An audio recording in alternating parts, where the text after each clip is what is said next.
So my dear kiddos, we are going to talk about something called as DNA replication in one shot. आज हम लोग पूरे one shot में discussion करवाने वाले हैं.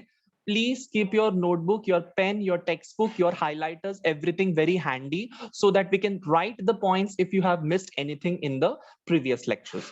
चलो, डीएनए रेप्लिकेशन जब बात होती है तो it is a 7 step program. It is a 7 step program मतलब क्या, उसमें बहुत सारे एंजाइम्स वगैरह भी रहते हैं. DNA polymerase, helicase, primase, ligase वगैरह. Helicase is the unzipping enzyme. As we all know, it breaks the hydrogen bonds. DNA polymerase is nothing but the builder. It is going to build the nucleotide का chain. Then primase is nothing but the initializer, मतलब यहां से तुम्हारा polymerisation start होना चाहिए, ये बताने वाला काम कौन करता है? प्राइमेज करता है. ठीक है. सो प्राइमेज के जो तुम्हारा डीएनए प्राइमेज है, वो डीएनए प्राइमेज जो रहता है वो तुम्हारा जब ऐड हो जाए, सॉरी आरएनए प्राइमेज जो रहता है वो जब तुम्हारा आरएनए प्राइमर ऐड करेगा, सो वहां पे जाके तुम्हारा इनिशियल तुम्हारा पॉलीमर बनना चालू हो जाएगा. चलो, ligase is going to stuck the molecule together.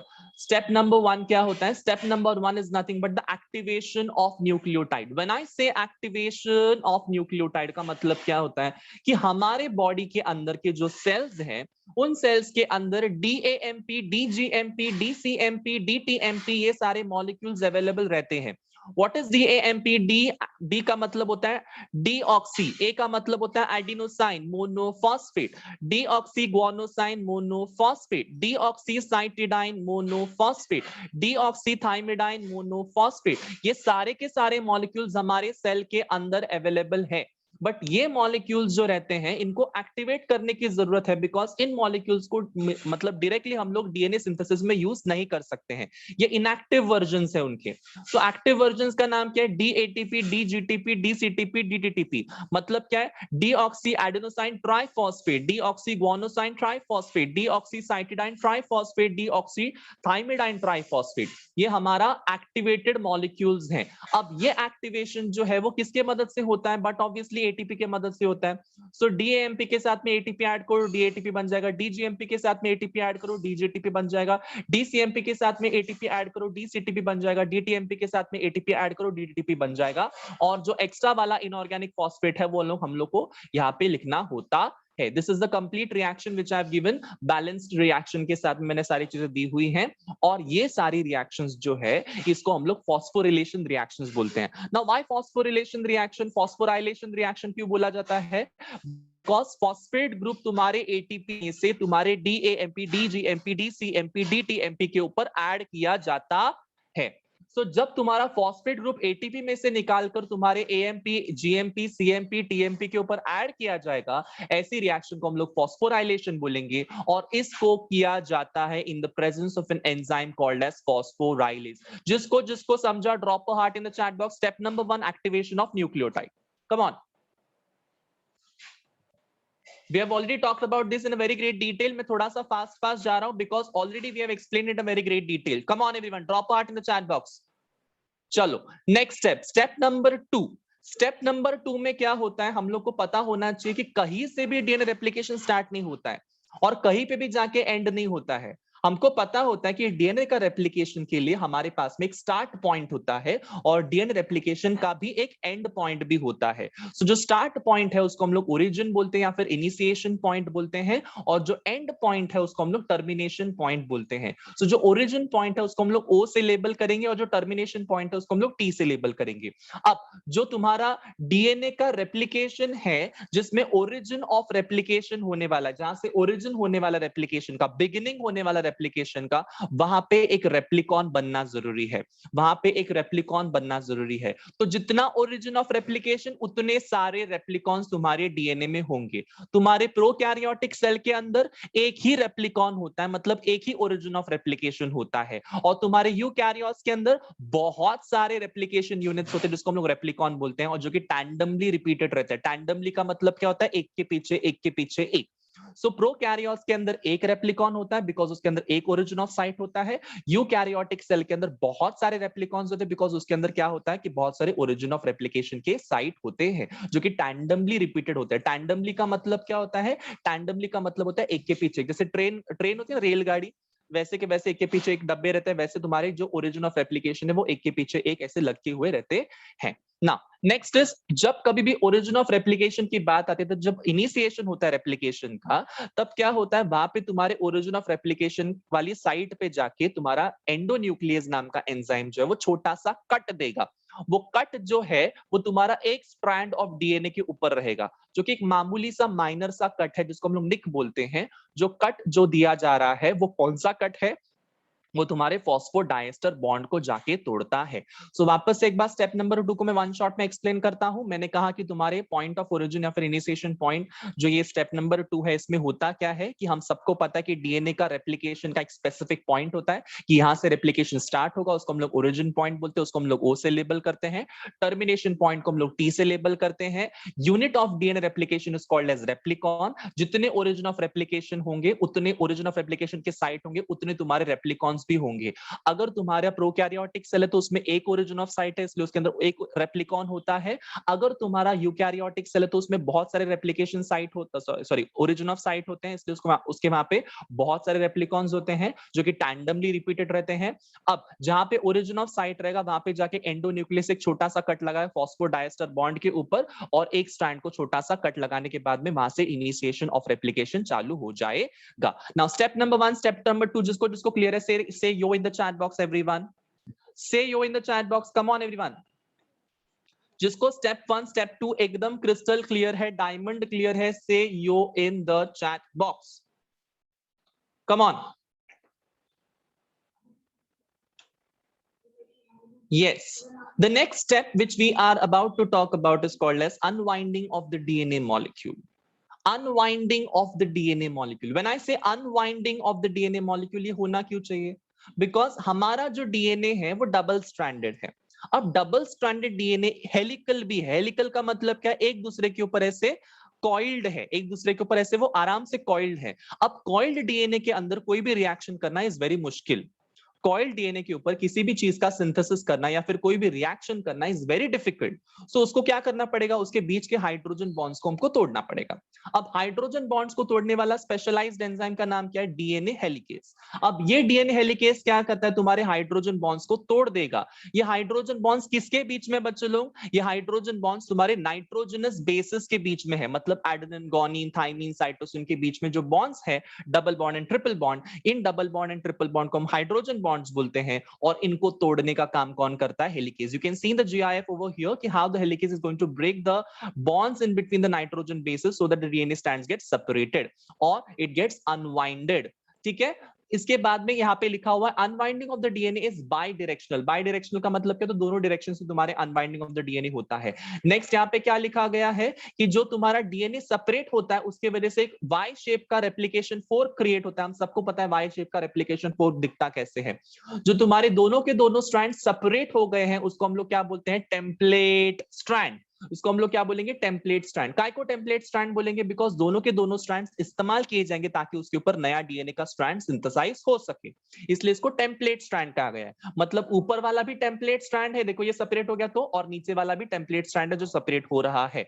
काय को टेम्पलेट स्ट्रैंड? बिकॉज इस डीएनए के टेम्पलेट स्ट्रैंड के ऊपर एक नया डीएनए का स्ट्रैंड बनने वाला है और नीचे वाले डीएनए स्ट्रैंड के ऊपर भी नया डीएनए का स्ट्रैंड बनने वाला है। That is why they are called as template. Template का मतलब क्या होता है? वो एक बेस है जिसके ऊपर एक नया डीएनए का स्ट्रैंड बनने वाला है। That is why it is called as template strand. अब जो तुम्हारे टेम्पलेट स्ट्रैंड सेपरेट हो गए हैं वो टेम्पलेट स्ट्रैंड वापस से तो जुड़ के वापस से हेलिकल स्टेज में आ सकते हैं, वापस से कॉइलिंग कर सकते हैं। तो उनका रिकॉइलिंग को प्रिवेंट करने के लिए हमारे पास में सिंगल स्ट्रैंडेड बाइंडिंग प्रोटीन होता है जिसको हम लोग शॉर्टकट में SSBP भी बोलते हैं। Abbreviated version of your single strand binding protein is SSBP। जिसको जिसको समझा drop a heart in the chat box, come on everyone. Unbinding of the DNA molecule जो है वो तुम्हारा हाइड्रोजन बॉन्ड्स को तोड़कर होता है। नाइट्रोजन बेसिस जब है उसके बीच के जो हाइड्रोजन बॉन्ड्स टूट जाते हैं, डीएनए अनबाइंड हो जाता है। Unbinding of the DNA is bidirectional, Y shape replication focus form, the strands get separated, that is called as template strand. अब ये टेम्पलेट स्ट्रैंड वापस से रिकॉइलिंग ना कर सके इसलिए उनके ऊपर क्या आके बाइंड करेगा? SSBP। देखो यहाँ पे पर्पल पर्पल कलर के प्रोटीन दिखाई दे रहे हैं, this is called as single strand binding protein. Drop a heart. क्योंकि ये दोनों के दोनों स्ट्रैंड वापस से एक हेलिकल स्टेज में ना जाए, कॉइलिंग ना करे, इसीलिए सेपरेटेड स्टेज में ही रहे, इसलिए उसके ऊपर सिंगल स्ट्रैंड बाइंडिंग प्रोटीन आकर बैठता है। कंफ्यूज मत करना, हेलिकेज तोड़ता है, सिंगल स्ट्रैंड बाइंडिंग प्रोटीन वापस से जुड़ने में मदद नहीं करता है, प्रिवेंट करता है, जुड़ने में नहीं, जुड़ने के लिए नहीं देता है वो।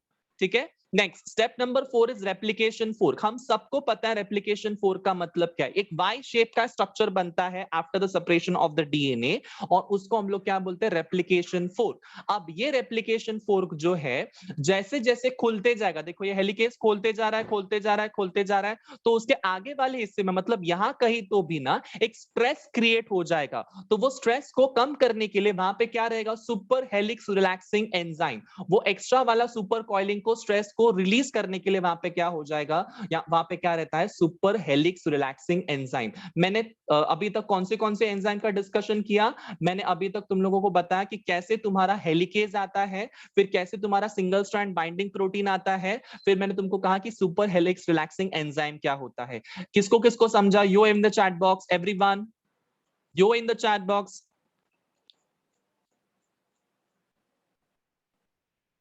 ठीक है, so step number 1, step number 2, step number 3, step number 4 is clear. सबसे पहले कौन सा आएगा एंजाइम, एंडोन्यूक्लियस, उसके बाद कौन सा एंजाइम आएगा, हेलिकेस, उसके बाद कौन सा मॉलिक्यूल आने वाला है, सिंगल स्ट्रैंड बाइंडिंग प्रोटीन, उसके बाद क्या आने वाला है, उसके बाद आने वाला है तुम्हारा सुपर हेलिक्स रिलैक्सिंग एंजाइम। एक के बाद एक के बाद एक सारे एंजाइम्स काम करना चालू करेंगे और हमारा DNA replication side by side होता रहेगा। Next is synthesis of new strand. हम सबको पता है कि जो तुम्हारा स्ट्रैंड है उसमें से एक होता है तुम्हारा लीडिंग टेम्पलेट, एक होता है तुम्हारा लैगिंग टेम्पलेट। ये सबको पता है। लीडिंग टेम्पलेट और लैगिंग टेम्पलेट का मतलब क्या है, जिसपे डीएनए का स्ट्रैंड सिंथेसाइज कंटिन्यूअसली होता है, that was called as leading template. और जिसपे synthesis of the DNA strand is happening in a break, discontinuously हो रहा है, that was called as lagging template. हम सबको ये चीजें आराम से अच्छे से क्लियरली पता है। तो यहाँ पे क्या लिखा है, सेपरेटेड स्ट्रैंड जो रहते हैं वो मोल्ड की तरह एक्ट करते हैं, जिसके ऊपर नया डीएनए का स्ट्रैंड जो है वो सिंथेसाइज होता है। जो तुम्हारा डीएनए का स्ट्रैंड है उसको हम लोग टेम्पलेट स्ट्रैंड बोलते हैं, उसके ऊपर कौन सा स्ट्रैंड सिंथेसाइज होगा, कॉम्प्लीमेंट्री स्ट्रैंड या फिर न्यू स्ट्रैंड। अब ये जो तुम्हारा डीएनए स्ट्रैंड का सिंथेसिस है वो डायरेक्टली स्टार्ट नहीं हो सकता है, वहां पे आरएनए प्राइमर आके बैठना पड़ेगा। आरएनए प्राइमर कैसे आता है, प्राइमेज नाम का एंजाइम लेकर आता है। प्राइमेज नाम का एंजाइम वहां पे आरएनए प्राइमर सिंथेसाइज करेगा। शॉर्ट शॉर्ट सीक्वेंस होता है तुम्हारे आरएनए का जो यहाँ पे सिंथेसाइज किया जाएगा, और उसको लगकर यहाँ पे डीएनए पॉलीमरेज अटैच्ड होगा। और डीएनए पॉलीमरेज तुम्हारे जो एक्टिवेटेड न्यूक्लियोटाइड्स है ना, एक्टिवेटेड न्यूक्लियोटाइड्स, अगर तुम लोग को याद है तो आप लोग यहाँ पे देख सकते हो, एक्टिवेटेड न्यूक्लियोटाइड्स डीएटीपी, डीजीटीपी, डीसीटीपी, डीटीपी, डीटीटीपी, ये सारे जो एक्टिवेटेड न्यूक्लियोटाइड्स हैं ये लोग ऐड होते जाएंगे साइमल्टेनियसली और न्यू स्ट्रैंड सिंथेसाइज होते जाएगा।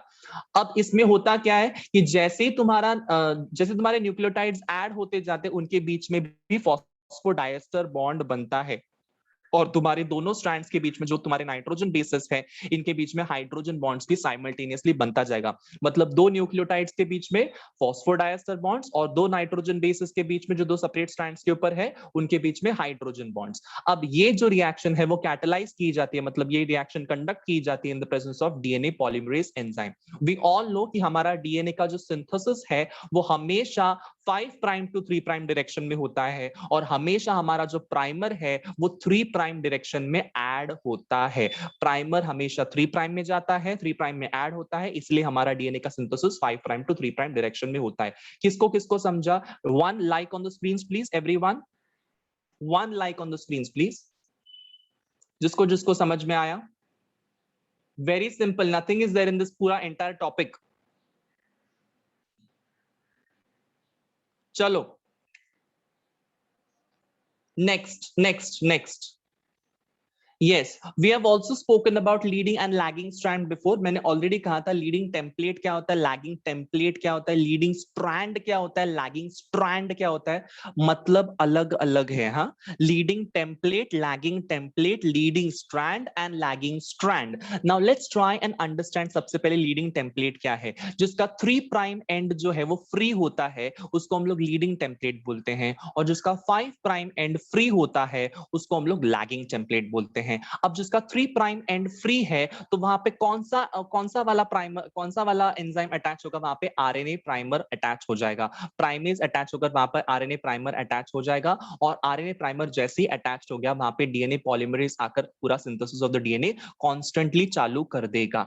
बट जैसे हम लोग नीचे वाले केस में जाते हैं, नीचे वाले केस में हम लोग क्या देखते हैं कि यहाँ पे हेलिकेस अभी तक अनवाइंड नहीं कर पा रहा है। तो जितना अनवाइंड हो गया है वहां पे जाके 3 प्राइम डायरेक्शन पे तुम्हारा प्राइमर लग जाएगा, प्राइमर लगने के बाद में वहां पे डीएनए पॉलीमरेज आएगा और यहाँ पे तुम्हारा 5 प्राइम टू 3 प्राइम डायरेक्शन में सिंथेसिस तुम्हारे डीएनए का स्टार्ट कर लेगा ना। जो तुम्हारा आर ऊपर वाला जो डीएनए है, लीडिंग टेम्पलेट जो है, वो लीडिंग टेम्पलेट के ऊपर तुम्हारा लीडिंग स्ट्रैंड आराम से कंटिन्यूएशन में बनते रहेगा, कंटिन्यूएशन में बनता रहेगा। बट जब लैगिंग टेम्पलेट की बात आती है तब उसके ऊपर जब तक हमको जगह नहीं मिलता है प्राइमर ऐड करने के लिए तब तक नया प्राइमर ऐड नहीं होगा, और इसलिए ब्रेक में तुम्हारा डीएनए का सिंथेसिस होगा, इसलिए उसको लैगिंग स्ट्रैंड बोलते हैं या फिर लैगिंग टेम्पलेट बोलते हैं। सो लैगिंग टेम्पलेट, लैगिंग स्ट्रैंड हमको समझ में आ गया।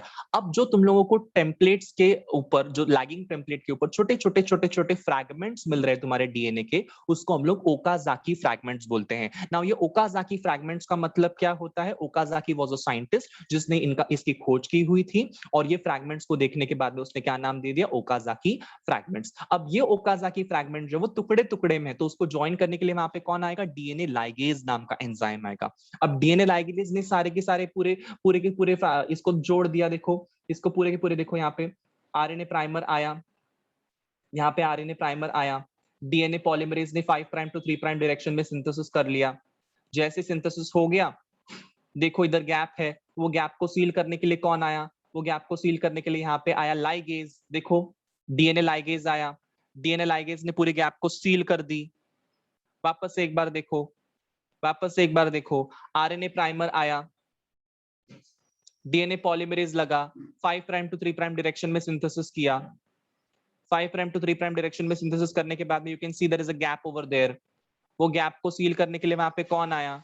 वो गैप को सील करने के लिए वहां पे डीएनए लाइगेज आया, डीएनए लाइगेज ने सील कर दिया। मतलब जो तुम्हारे ओकाजाकी फ्रैगमेंट्स बन रहे हैं इनको सील करने का काम कौन करता है? DNA ligase. बट अभी तक क्या हो गया है? अभी तक हमने आरएनए प्राइमर को कंप्लीटली रिप्लेस नहीं किया है। हमको पूरा डीएनए, शुद्ध डीएनए चाहिए, हमको उसमें आरएनए का कोई भी अंश नहीं चाहिए, हमको आरएनए का कोई भी फ्रैगमेंट उसमें नहीं चाहिए। देखो यहाँ पे भी आरएनए का फ्रैगमेंट है बच्चे लोग, और यहाँ पे भी बहुत सारे आरएनए के फ्रैगमेंट्स आते हैं। देखो यहाँ पे भी आपको यहाँ पे नहीं, sorry, yes you can see here, यहाँ पे पिंक कलर का आप लोग देख रहे हो कि यहाँ पे एक लीडिंग स्ट्रैंड के ऊपर प्राइमर आया हुआ है, आरएनए प्राइमर। यहाँ पे एक है, यहाँ पे दो है, यहाँ पे और एक तीसरा भी आने वाला है। देखो यहाँ पे तीसरा भी आ गया। सो 1 2 3 ऐसे 3 3 4 4 5 5 तुम्हारे लैगिंग स्ट्रैंड के ऊपर प्राइमर आके बैठ जाएंगे। इसका मतलब क्या है? इन प्राइमर को भी हटाने की जरूरत है, बिकॉज हमको प्योर डीएनए चाहिए, हमको आरएनए की कुछ भी जरूरत नहीं है। तो उसको रिप्लेस करने का काम कौन करता है? उसको रिप्लेस करने का काम करता है तुम्हारा DNA polymerase 1 in case of prokaryotic cell and DNA polymerase alpha in case of eukaryotic cell. अब जो तुम्हारा डीएनए बना हुआ है वो सिंगल सिंगल स्ट्रेट चेन है, स्ट्रेट स्ट्रैंडेड है, उसको हम लोग को अभी हेलिक्स में कन्वर्ट करना है, बिकॉज ओरिजिनल डीएनए कैसा है? हेलिकल है ना।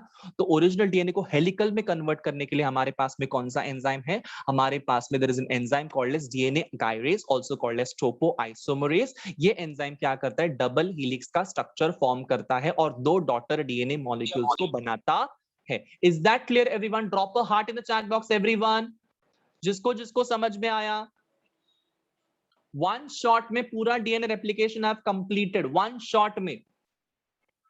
कम ऑन, ऑसम ब्लॉसम, समझ में आ रहा है सबको? Because we have already done this topic in the last lecture. ये आज के टॉपिक पे मैंने रिवीजन लिया है, लास्ट लेक्चर में मैंने रिकॉर्डिंग नहीं दी थी, इसलिए मैंने आज के लेक्चर में वो रिकॉर्डिंग अवेलेबल करवा दी है। Done everyone? चलो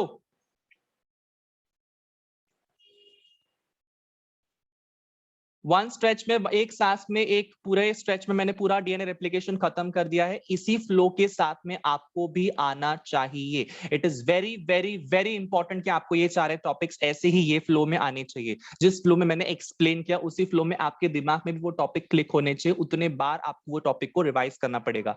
ठीक है, इसी के साथ में हमारा डीएनए रेप्लिकेशन का पूरा पूरा जो प्रोसेस है वो खत्म हो चुका है।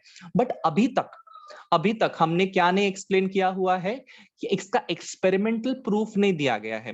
ठीक है, इसका एक्सपेरिमेंटल प्रूफ नहीं दिया गया है, तो इसके एक्सपेरिमेंटल प्रूफ देने के लिए कौन साइंटिस्ट अवेलेबल थे? मेसेल्सन एंड स्टाल एक्सपेरिमेंट की वजह से वो प्रूव हो गया कि डीएनए जो है वो सेमी कॉन्जर्वेटिव रेप्लिकेशन से बना गया है। यस, ये आप लोगों ने स्टार्ट ऑफ द लेक्चर में ही देखा था कि मैंने यहाँ पे क्लियरली लिखा हुआ है steps involved in semi conservative mode of replication. Yes चुनमुन्नोस, मैंने ऑलरेडी बताया था कि इसका टॉपिक का जो नाम है वो मैं एंड ऑफ द रेप्लिकेशन के बाद में समझाऊंगा। So steps involved in semi conservative mode of replication का मतलब क्या है? स्टेप्स इन्वॉल्व तो सबको समझ में आएगा, बट सेमी कॉन्जर्वेटिव का मतलब क्या है? बेटा यहां पे ध्यान दो, जो तुम्हारा डीएनए बनता है, ठीक है, जो डीएनए बनता है उसमें एक स्ट्रैंड जो होता है, देखो ये एक स्ट्रैंड है, ठीक है, ये दूसरा स्ट्रैंड है, ये दोनों के दोनों स्ट्रैंड कैसे हैं? ओरिजिनल स्ट्रैंड है, ओरिजिनल स्ट्रैंड है, हाँ या ना? ये ओरिजिनल स्ट्रैंड है, हाँ या ना? These are the original strand. जिसके ऊपर नया स्ट्रैंड बनता है, यस और नो? जिसके ऊपर नया स्ट्रैंड बनता है, ओरिजिनल स्ट्रैंड के ऊपर ये तुम्हारा डीएनए है, ऐसा डीएनए है। इस डीएनए का रेप्लिकेशन फोर्क जब खुलता है तब ये ओरिजिनल स्ट्रैंड है ना, दोनों के दोनों, ये भी ओरिजिनल है, ये भी ओरिजिनल है डीएनए, ये हमारे पास में ऑलरेडी अवेलेबल था ओरिजिनल, जिसके ऊपर नया डीएनए बनता है। मतलब लेट्स से मैं एक पिंक कलर से बनाता हूं यहाँ पे डीएनए, देखो ये ओरिजिनल डीएनए के ऊपर नया डीएनए का स्ट्रैंड बन रहा है, नया डीएनए का स्ट्रैंड बन रहा है, देखो लैगिंग टेम्पलेट के लिए मैं इसलिए डॉट डॉट दिखा रहा हूं। Yes, which means what? Which means what? कि एक डीएनए के अंदर हमेशा एक ओल्ड मतलब एक पुराना डीएनए होता है, डीएनए का स्ट्रैंड होता है, और एक न्यू डीएनए स्ट्रैंड होता है। यस और नो? एक डीएनए है, उस डीएनए के पास में दो स्ट्रैंड्स हैं, तो जब भी कभी नया डीएनए सिंथेसिस होगा तब ओल्ड स्ट्रैंड के ऊपर नया डीएनए सिंथेसिस होगा, व्हिच मींस हमेशा तुम्हारे नए डीएनए के पास में एक ओल्ड स्ट्रैंड होगा और एक न्यू स्ट्रैंड भी होगा। फिर जब नया डीएनए बनेगा तो वापस से ओल्ड स्ट्रैंड भी होगा और न्यू स्ट्रैंड भी होगा। यस, अगर इसको मैं सिंपल भाषा में यहाँ पे डायग्राम के रूप में समझाने की कोशिश करूं तो कुछ ऐसे दिखाई देगा, ये देखो यहाँ पे।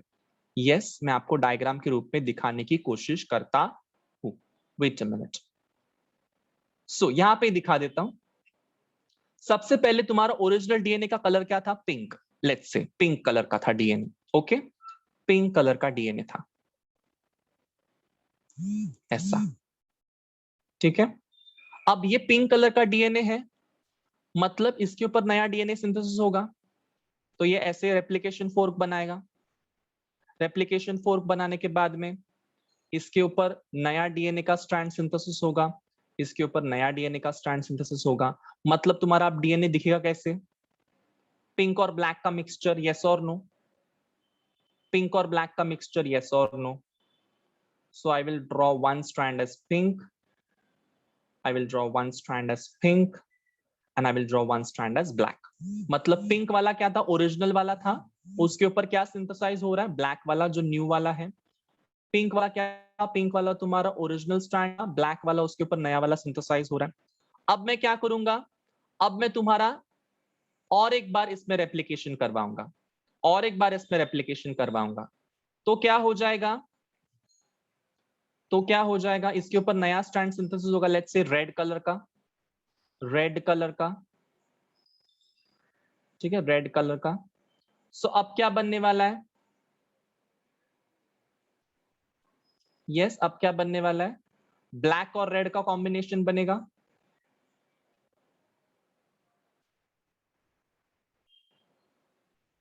यस और नो? मतलब हो क्या रहा है? एक स्ट्रैंड न्यू है, एक स्ट्रैंड ओल्ड है, एक स्ट्रैंड न्यू है, एक स्ट्रैंड ओल्ड है, हमेशा ऐसे ही हो रहा है।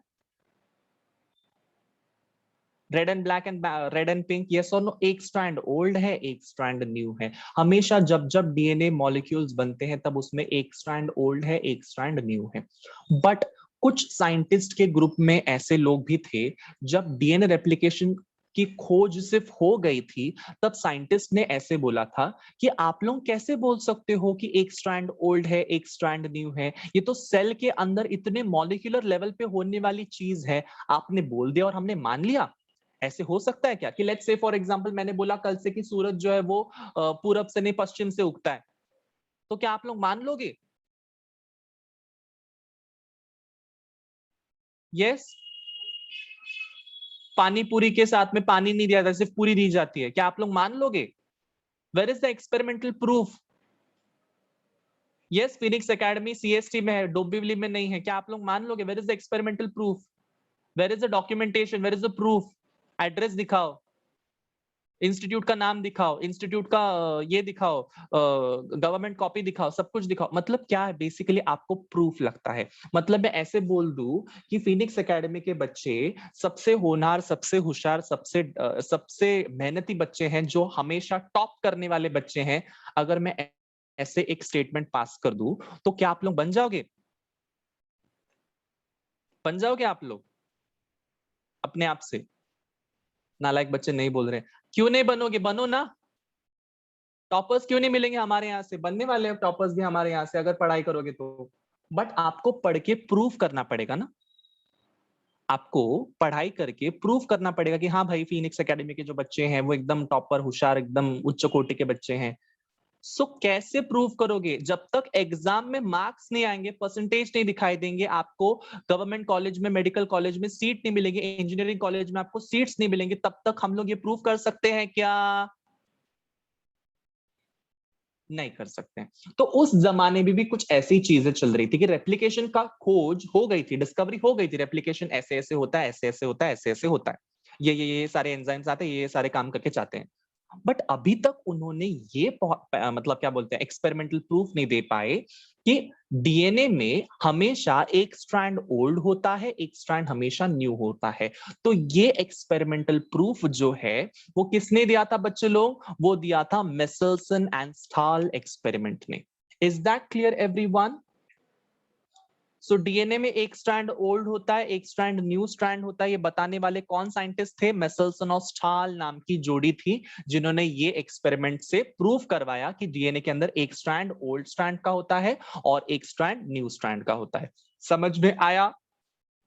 Say yo in the chat box everyone. मैं बहुत धीरे धीरे जा रहा हूं for a reason, because we haven't completed this topic in the last lecture. ठीक है, चलो, say yo in the chat box. क्या बोला मैंने अभी? मैंने बोला कि डीएनए के अंदर एक स्ट्रैंड ओल्ड होता है, एक स्ट्रैंड न्यू होता है। इसका एक्सपेरिमेंटल प्रूफ किसने दिया था? तुमने, मैंने, किसने दिया था? किसी ने नहीं दिया था, मेसेल्सन और स्टाल नाम के साइंटिस्ट ने दिया था। चलो फटाफट अभी मेसेल्सन एंड स्टाल एक्सपेरिमेंट को समझने से पहले एक छोटा सा लॉजिक मैं आपको बताना चाहता हूं। वो छोटा सा लॉजिक मैंने लास्ट लेक्चर में भी बताया था कि अगर मेरे पास में एक ऐसा ग्लास का चेंबर है और उसमें मैंने कीचड़ भर के रख दिया है, फुल ग्लास के चेंबर में कीचड़ कीचड़ कीचड़ कीचड़ कीचड़, पूरा कीचड़ है, ओके। और उस ग्लास के चेंबर में मैंने 3 प्रकार के बॉल्स डाले। एक मैंने डाला प्लास्टिक का बॉल, एक मैंने डाला वुडन का बॉल, और एक मैंने डाला तुम्हारा, let's say for example, iron का बॉल। ठीक है, मैंने 3 प्रकार के बॉल डाले कीचड़ के अंदर, उस ग्लास चेंबर के अंदर। तो कौन सा वाला बॉल सबसे नीचे जाएगा? कम ऑन एवरीवन, आयरन। यस और नो? आयरन का बॉल सबसे ज्यादा नीचे जाएगा। बिकॉज क्यों? बिकॉज वो सबसे ज्यादा भारी है, it is very heavy, it is very dense, उसकी डेंसिटी ज्यादा होती है, इसलिए वो डेंसिटी ज्यादा होने की वजह से वो नीचे नीचे नीचे नीचे धसता हुआ चला जाएगा, और एक टाइम के बाद में वो हमको बॉटम में मिलेगा। नेक्स्ट, इसमें से प्लास्टिक का बॉल किधर रहेगा? सबसे ऊपर या बीच में? सबसे ऊपर, टॉप पे या बीच में, मिडल में या टॉप में? बता दो। प्लास्टिक का बॉल है, प्लास्टिक का बॉल कुछ वजन ही नहीं है ना, as compared to wooden ball. Plastic के बॉल में ऐसा कुछ खास वजन नहीं है। सो प्लास्टिक का बॉल कहां पे रहेगा? ऊपर की तरफ। ठीक है। और अगर मान के चलो मैंने वुडन के बॉल की बात की, तो वुडन का बॉल कहां पे जाएगा? सो बेटा, which means what कि your plastic ball is lighter in weight, your wooden ball is heavier in weight, a little heavier than the plastic ball, and the iron ball is very heaviest, ठीक है, is heaviest than every other ball। ठीक है, which means what I want to stress over here कि जिसका जो भी wait रहेगा, जिसकी जो भी डेंसिटी रहेगी, उस डेंसिटी के हिसाब से हमने बॉल्स को सेपरेट कर लिया। प्लास्टिक का सबसे ऊपर, वुडन का बीच में, और तुम्हारा आयरन का सबसे नीचे। Is that clear everyone?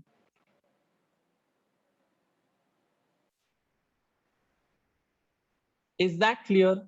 सो इसी लॉजिक को लेकर हमको क्या एक्सप्लेन करना है, इसी लॉजिक को लेकर हमको एक्सप्लेन करना है मेसलसन एंड स्टाल एक्सपेरिमेंट, जब उन्होंने प्रूव किया था कि डीएनए रेप्लिकेशन जो होता है वो सेमी कॉन्जर्वेटिव होता है, ना कि डिसरप्टिव, ना कि तुम्हारा क्या बोलते हैं कॉन्जर्वेटिव। ओके, कॉन्जर्वेटिव और डिसरप्टिव नहीं है, it is semi conservative model of DNA replication. ये किसने प्रूव किया था? मेसलसन एंड स्टाल एक्सपेरिमेंट ने प्रूव किया था। चलो लेट्स ट्राई एंड अंडरस्टैंड ये एक्सपेरिमेंट में हुआ क्या था।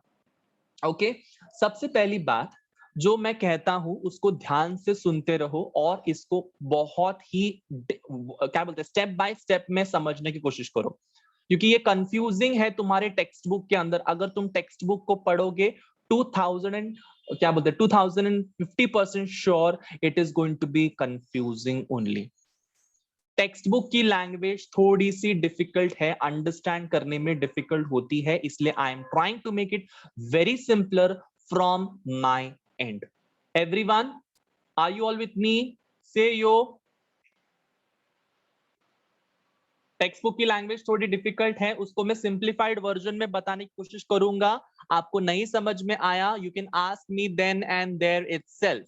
चलो, by interrupting me in the chat box, आप लोग मुझे चैट बॉक्स में आपके क्वेश्चंस जो भी है वो डाल सकते हो, बट पहले सुनो अच्छे से, और उसके बाद में आपके सवाल जो भी है वो पूछो। चलो, अब आप लोगों को पता है कि there is something called as E coli नाम का बैक्टीरिया, एस्चेरिचिया कोली।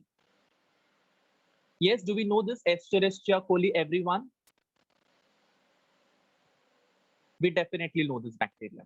हमने इसको बहुत बार देखा हुआ भी है, बहुत बार सुना हुआ भी है, हमने पढ़ा हुआ भी है ई कोलाई का बैक्टीरिया के बारे में। बेटा, जब ई कोलाई का बैक्टीरिया होता है, तो ई कोलाई का बैक्टीरिया के पास में डीएनए होता है।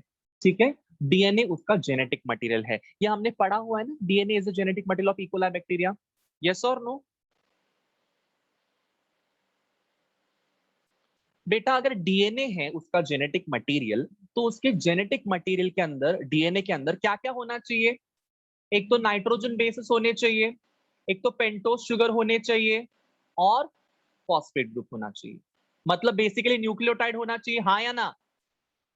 डीएनए है मतलब डीएनए न्यूक्लियोटाइड से बना हुआ है, न्यूक्लियोटाइड है मतलब उसमें तीन चीजें होनी चाहिए, या तो मतलब ये तो फॉस्फेट ग्रुप भी होना चाहिए, पेंटोस शुगर भी होना चाहिए, और तुम्हारा नाइट्रोजन बेसिस भी होना चाहिए। जब मैं कहता हूं नाइट्रोजन बेसिस, मतलब वो नाइट्रोजन से बने हुए हैं, हाँ या ना? यस। और नाइट्रोजन जो होता है उसके दो आइसोटोप्स होते हैं, नाइट्रोजन के दो आइसोटोप्स होते हैं। केमिस्ट्री के होशियार बच्चों मुझे जरा बता दो आइसोटोप्स का मतलब क्या होता है? What is isotope according to the chemistry? Come on everyone, what are called isotopes? When I say isotopes, I need a definition of isotopes right now in the chat box. Come on.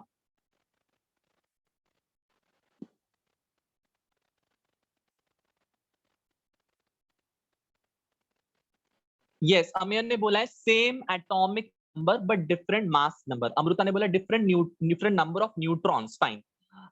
उसके बाद लिखा हुआ है इरजा ने atomic number different but atomic mass same. Sushil ने लिखा है same atomic number different atomic mass. Khushi ने लिखा है सेम एटॉमिक नंबर। कार्तिक ने लिखा है टू और more types of atoms that have the same atomic number. Neerja, हमेशा कंफ्यूजन में क्यों रहते हो बेटा? पीयूष ने लिखा है same atomic number but different atomic mass number.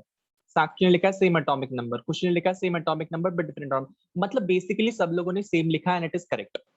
It is correct. मतलब क्या है कि जिस भी एटम का सेम एटॉमिक नंबर होता है और डिफरेंट एटॉमिक मास नंबर होता है, ऐसे ऐसे एटम को हम लोग क्या बोलते हैं, ऐसे ऐसे एलिमेंट को हम लोग क्या बोलते हैं? They are isotopes of each other.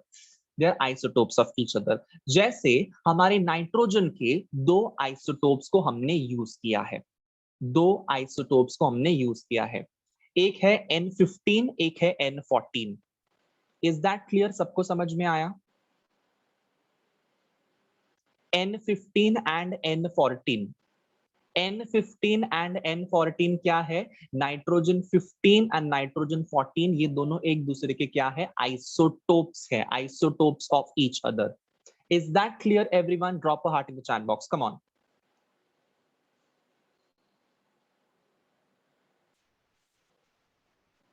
अब काय को मैंने नाइट्रोजन के ही आइसोटोप्स को यूज किया, मैंने और कोई आइसोटोप्स को क्यों नहीं यूज किया? बिकॉज हम सबको पता है कि हमारा जो डीएनए है उसमें जो न्यूक्लियोटाइड है उसमें नाइट्रोजन बेस होते हैं, और नाइट्रोजन बेस में तो नाइट्रोजन आता ही है.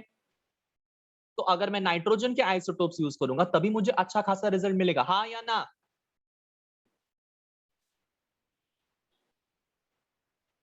ठीक है.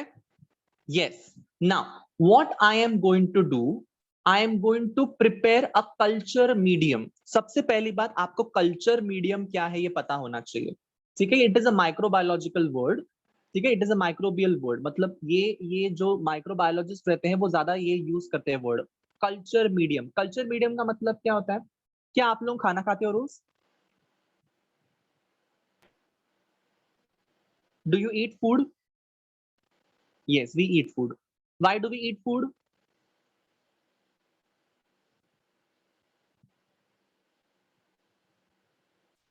Yes, why do we eat food?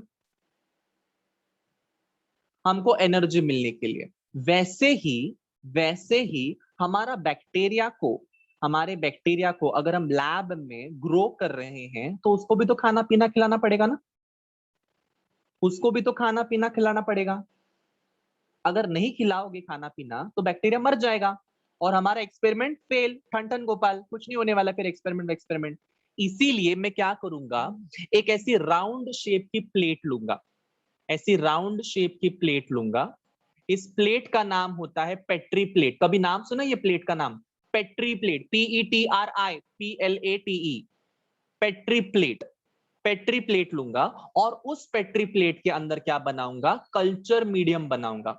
अब मैंने कल्चर मीडियम बनाऊंगा का मतलब क्या? बैक्टीरिया को खाना खाने के लिए मैं खाना बनाने वाला उस पेट्री प्लेट के अंदर. ठीक है. मतलब पेट्री प्लेट में मैंने खाना क्या कर दिया? उसको रख दिया है. ठीक है. और उसके अंदर मैंने क्या डाल दिया? इकोलाई का बैक्टीरिया डाल दिया. अब इकोलाई का बैक्टीरिया क्या करेगा? वो खाना खाते जाएगा और ग्रो करते जाएगा.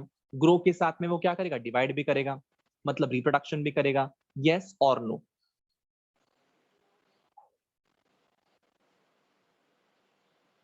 यस और नो? यस.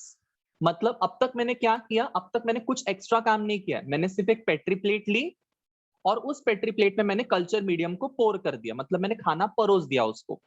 किसके लिए परोसा मैंने खाना? बैक्टीरिया के लिए खाना परोसा. अब मैंने क्या किया? बैक्टीरिया को उठाया, उस कल्चर प्लेट में डाल दिया. उस कल्चर प्लेट में डाल दिया. जैसे मैंने बैक्टीरिया कल्चर प्लेट में डाला, बैक्टीरिया ने खाना खाना चालू किया और साथ ही साथ में उसने क्या किया? ग्रोथ और रिप्रोडक्शन की प्रोसेस भी स्टार्ट की. अब आपको पता है क्या कि जो तुम्हारा ई कोलाई का बैक्टीरिया है वो कितने मिनट में डबल हो सकता है, कितने मिनट में रिप्रोडक्शन कर सकता है? 20 मिनट्स के अंदर. 20 मिनट्स, जस्ट 20 मिनट्स. हमको कितने महीने लगते हैं? हमने पूरा ह्यूमन रिप्रोडक्शन का चैप्टर पढ़ा. हमको कितने महीने लगते हैं एक बच्चे को पैदा करने के लिए? 9 महीने. बट ये चिल्ला पिल्ला सा नन्ना मुन्ना सा बैक्टीरिया 20-20 मिनट में डिवाइड हो रहा है. 20-20 मिनट में.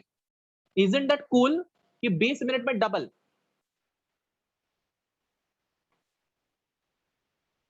यस. सो ये भी दो बैक्टीरिया को जन्म देगा. ये भी तुम्हारे दो बैक्टीरिया को जन्म देगा. मतलब इधर भी एक बैक्टीरिया पैदा हो गया, उसका बच्चा. इधर भी एक बैक्टीरिया का बच्चा पैदा हो गया. इधर भी बच्चा पैदा हो गया. इधर. मतलब क्या हो रहा है? ये कॉन्स्टेंटली 20-20 मिनट्स में. मतलब अगर जब बच्चे ये बने हैं ना तो ये बच्चे भी 20 मिनट्स के बाद में वापस से डिवाइड करेंगे. मतलब ये देखो और एक डिविजन. फिर वापस ये बच्चे वापस से 20 मिनट्स में. मतलब ये constantly divide divide divide divide हर 20 मिनट में करते रहेंगे. Is that clear?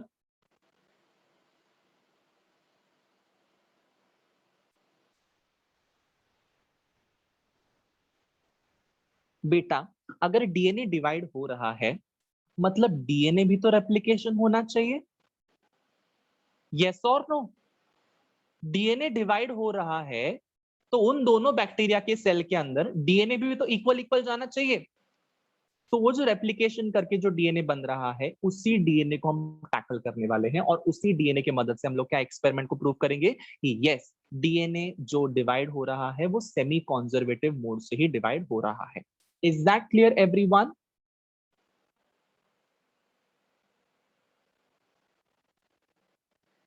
ठीक है, समझ में आ रहा है आप लोगों को? ओके, नाउ पेट्री प्लेट ले ली मैंने। पेट्री प्लेट में मैंने खाना डाला और खाने का नाम था NH4Cl। कल्चर मीडियम में मैंने क्या डाल दिया? NH4Cl। क्या डाला है मैंने बेटा? NH4Cl। Is that clear? अब जब मैंने NH4Cl डाला हुआ है, तब NH4Cl डाला हुआ है तो उसमें जो N है, N stands for what? Nitrogen. N stands for what? N stands for nitrogen. उसमें नाइट्रोजन कौन सा है पता है? उसमें नाइट्रोजन है 15 वाला। उसमें नाइट्रोजन कौन सा है? 15 वाला। 15 वाला आइसोटोप वाला नाइट्रोजन है। तो बेटा अगर 15 वाला आइसोटोप वाला नाइट्रोजन है, तो तुम्हारे बैक्टीरिया के अंदर भी कौन सा वाला नाइट्रोजन जाएगा? बैक्टीरिया के डीएनए के अंदर भी कौन सा वाला नाइट्रोजन जाएगा, बता दो। यस, क्योंकि जो मिला वही तो नाइट्रोजन वो ले सकता है। ऐसा नहीं ना कि वो बाहर से खरीदने को जाएगा, नहीं नहीं मैं डोम्बिवली के मार्केट से लेके आता हूं दूसरा नाइट्रोजन, मेरे को 14 वाला ही चाहिए। बैक्टीरिया क्या बोल सकता है क्या ऐसा? नहीं। तो जो मिला उसी नाइट्रोजन को वो अपने डीएनए में डाल देगा। जैसे ही उसके डीएनए में 15 वाला नाइट्रोजन आ जाएगा, उसके दोनों डीएनए जो है वो हैवी बन जाएंगे। वो हैवी बन जाएंगे। देखो ये दोनों के दोनों डीएनए के जो स्ट्रैंड्स हैं वो हैवी बन जाएंगे।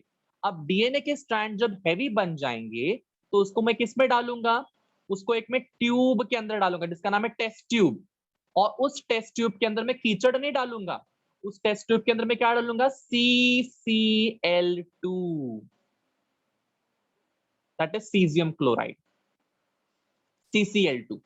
CCl2 का मैं एक ऐसा स्लरी तैयार करूंगा और CCl2 को मैंने कहां पे डालूंगा? टेस्ट ट्यूब में भर दूंगा। और उसमें मैं क्या डालूंगा? कौन से सैंपल को डालूंगा? उसके डीएनए के सैंपल को डालूंगा, ये वाला डीएनए के सैंपल को डालूंगा। जैसे मैं डीएनए के सैंपल को डालूंगा ना, तुम्हारा डीएनए को मैं सेंट्रीफ्यूज मशीन में गोल गोल गोल गोल गोल गोल गोल गोल घुमाऊंगा। डीएनए को मैं गोल गोल गोल गोल सेंट्रीफ्यूज मशीन में घुमाऊंगा। जैसे ही मैं डीएनए को मतलब पूरे पूरे टेस्ट ट्यूब को मैं गोल गोल सेंट्रीफ्यूज मशीन में जब मैं घुमाऊंगा, तब एक टाइम के बाद में तुम्हारा डीएनए कहां पे जाके सेटल हो जाएगा? यहाँ पे। कहां पे जाके सेटल हो जाएगा? यहाँ पे।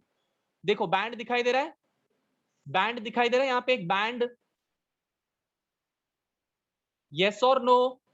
सो ये बैंड कौन सा है? N15 N15। दोनों बैंड, दोनों स्ट्रैंड में कौन सा स्ट्रैंड है? N15 वाले नाइट्रोजन है दोनों स्ट्रैंड के अंदर। Is that clear? किसको किसको चमका? Drop a heart in the chat box, come on.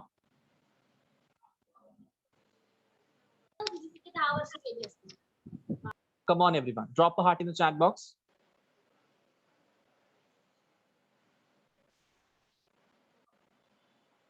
Yes, I'm going to repeat the same experiment once again. अभी तक हमारा एक्सपेरिमेंट खत्म नहीं हुआ। मैंने एक्सपेरिमेंट का सिर्फ पहला वाला हिस्सा खत्म किया है, सिर्फ फर्स्ट केस मैंने एक्सप्लेन की है।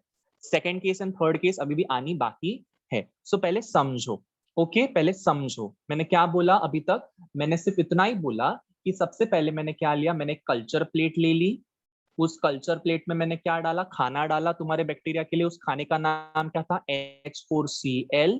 ठीक है, अमोनियम क्लोराइड जिसको बोलते हैं NH4Cl। अब ये अमोनियम क्लोराइड का जब मैंने खाना डाला तो मैंने ये इंश्योर किया कि जो मैं नाइट्रोजन इस्तेमाल करने वाला हूं वो नाइट्रोजन NH4Cl में मैं कौन सा इस्तेमाल करने वाला हूं? हमेशा के लिए 15 वाला नाइट्रोजन इस्तेमाल करने वाला हूं। आइसोटोप कौन सा है बेटा? हैवी आइसोटोप है, heavy. It is not a light isotope. 14 वाला लाइट आइसोटोप नहीं है वो, it is a heavy isotope.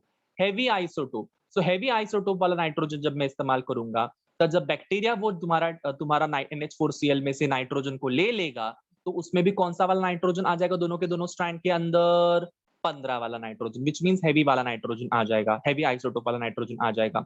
और जब मैं तुम्हारे इस सैंपल को एक टेस्ट ट्यूब में लेकर सीजियम क्लोराइड नाम के चीज के साथ में डाल दूंगा, देखो ये सीजियम क्लोराइड था, ये पूरा सीजियम क्लोराइड से भरा हुआ है, और सीजियम क्लोराइड में मैंने क्या ऐड कर दिया, ये सैंपल डीएनए ऐड कर दिया। जैसे ही मैंने सैंपल डीएनए ऐड कर दिया, तुम्हारा जब सेंट्रीफ्यूज मशीन में मैंने उस चीज को गोल गोल घुमाया, ऐसे गोल गोल घुमाया सेंट्रीफ्यूज मशीन में, तो क्या हो गया, तुम्हारा डीएनए जो है वो तुम्हारा एक बॉटम पे जाके सेटल हो गया। काय को बॉटम पे जाके सेटल हो गया? बिकॉज वो लोखंड की बॉल की तरह है, हैवी, इसलिए वो सबसे नीचे जाके सेटल हो गया। किसको समझा ड्रॉपर हार्ट?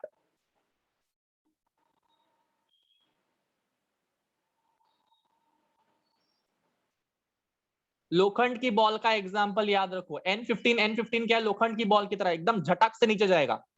और कीचड़ के जगह पे हमने क्या लिया हुआ है? कीचड़ के जगह पे हमने CCl2 लिया है, दैट इज सीजियम क्लोराइड लिया है।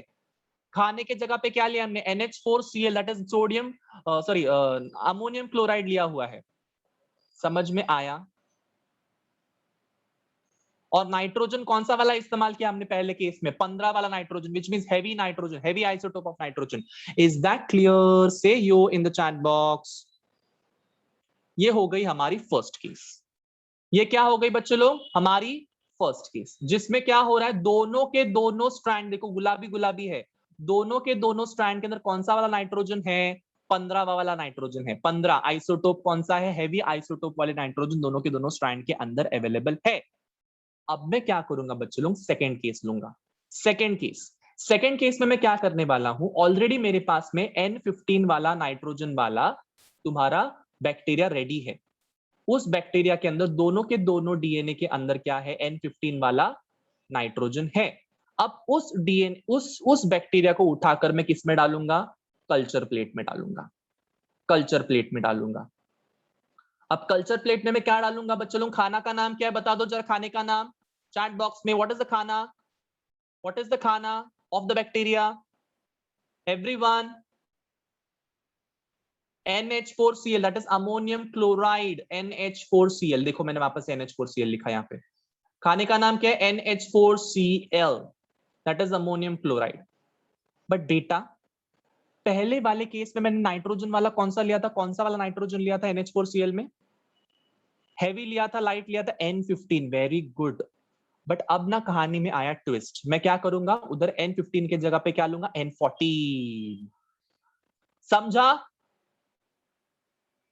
N14, N14 समझ में आया? जैसे ही तुम्हारा बैक्टीरिया डबल हो जाएगा, डबल, ठीक है, बैक्टीरिया डबल हो जाएगा, मतलब ये N15 वाले को मैं इसमें ग्रो करवा रहा हूं N14 मीडियम के अंदर, N15 वाले बैक्टीरिया को मैं ग्रो कर रहा हूं N14 मीडियम के अंदर।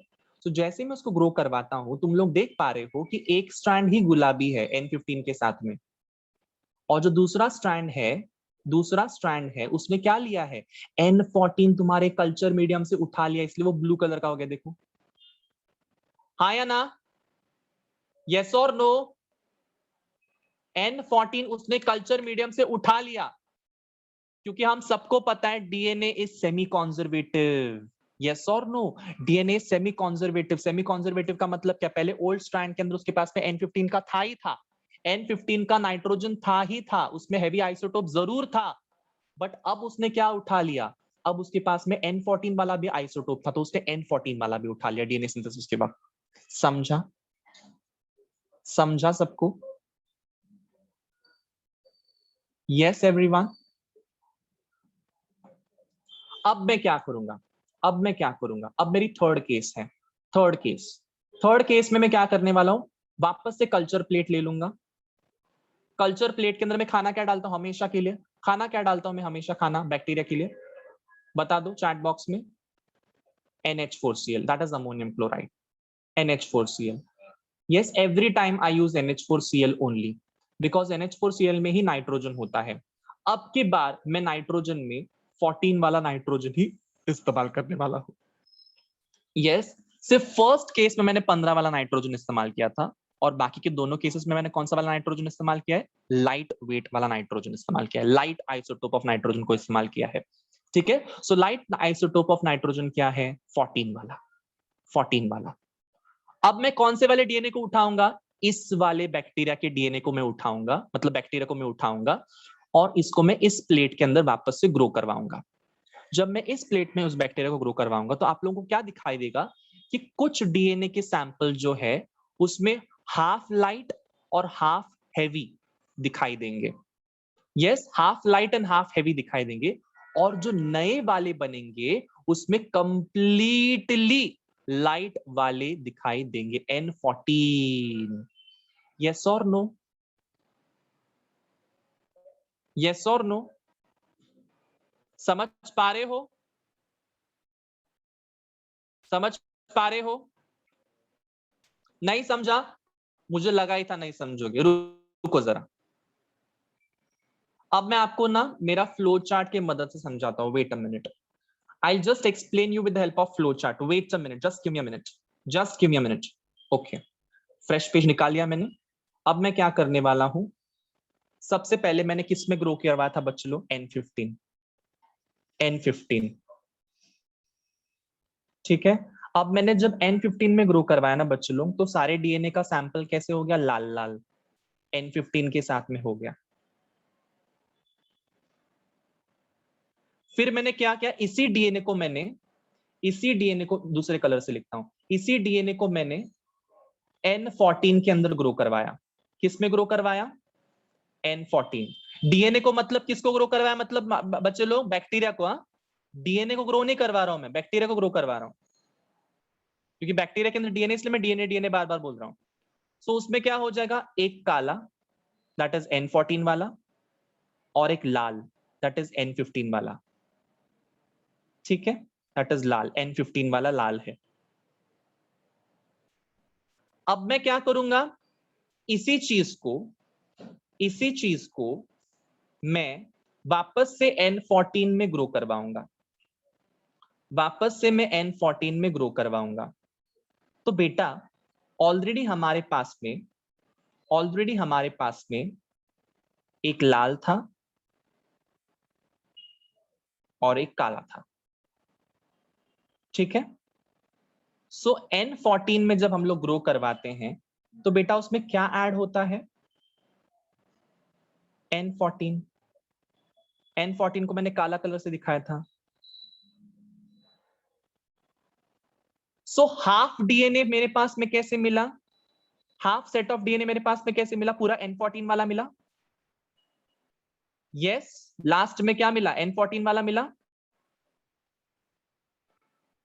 और दूसरा हाफ मुझे कैसा मिला? N14 एंड N15 वाला कॉम्बिनेशन मिला। यस और no?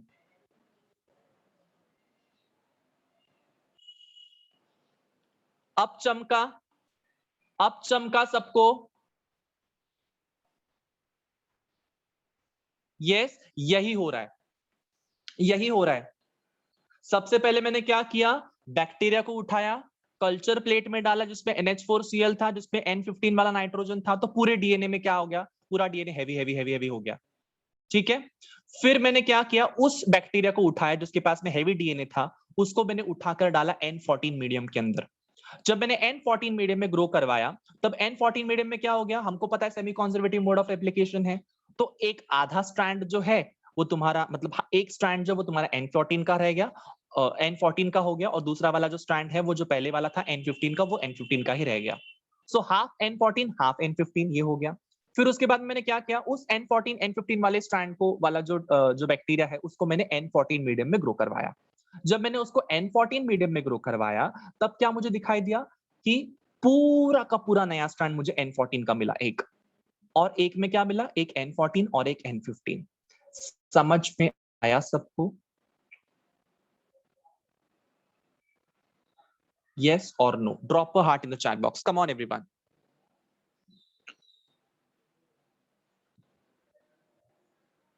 Come on, everyone. Brilliantly. Fine. अब मैं क्या करूंगा, सीजियम क्लोराइड वाला एक्सपेरिमेंट को समझाता हूं। देखो, सीजियम क्लोराइड मतलब क्या? It is a dense solution, it is a dense medium. ठीक है, ये टेस्ट ट्यूब है, उस टेस्ट ट्यूब में मैंने क्या भर दिया? सीजियम क्लोराइड का पूरा सोल्यूशन भर दिया। ठीक है, टेस्ट ट्यूब में मैंने क्या भर दिया? सीजियम क्लोराइड का पूरा सोल्यूशन भर दिया। It is a dense solution. उसके अंदर मैंने क्या डाला? ये वाला डीएनए डाला, डीएनए सैंपल को डाला। ठीक है, इसमें मैंने क्या किया, उसको मैंने सेंट्रीफ्यूज मशीन में गोल गोल गोल गोल घुमाया। सेंट्रीफ्यूज मशीन में मैं जब मैं उसको गोल गोल घुमाता तो मुझे क्या मिलता है, बीच में आके बैंड रुक जाता है। मतलब ये किसकी तरह हो जाएगा, वुडन बॉल की तरह हो जाएगा, यस और नो। और पहले वाला किसकी तरह हो जाएगा, आयरन बॉल की तरह हो जाएगा, यस और नो। और ये किसकी तरह हो जाएगा, ये वुडन बॉल की तरह है, और ये तुम्हारा प्लास्टिक की बॉल की तरह है, यस और नो। N14 एकदम ही लाइट हो गया ना, N14 एकदम ही लाइट हो गया, और N15 क्या हो गया, मीडियम साइज या फिर मीडियम वेट। समझा सबको अच्छी तरीके से।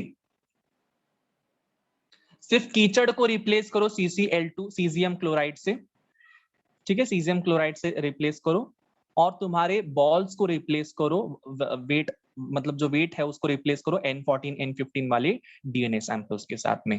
अब सबको समझा, N15 is the heavy isotope and N14 is the light isotope.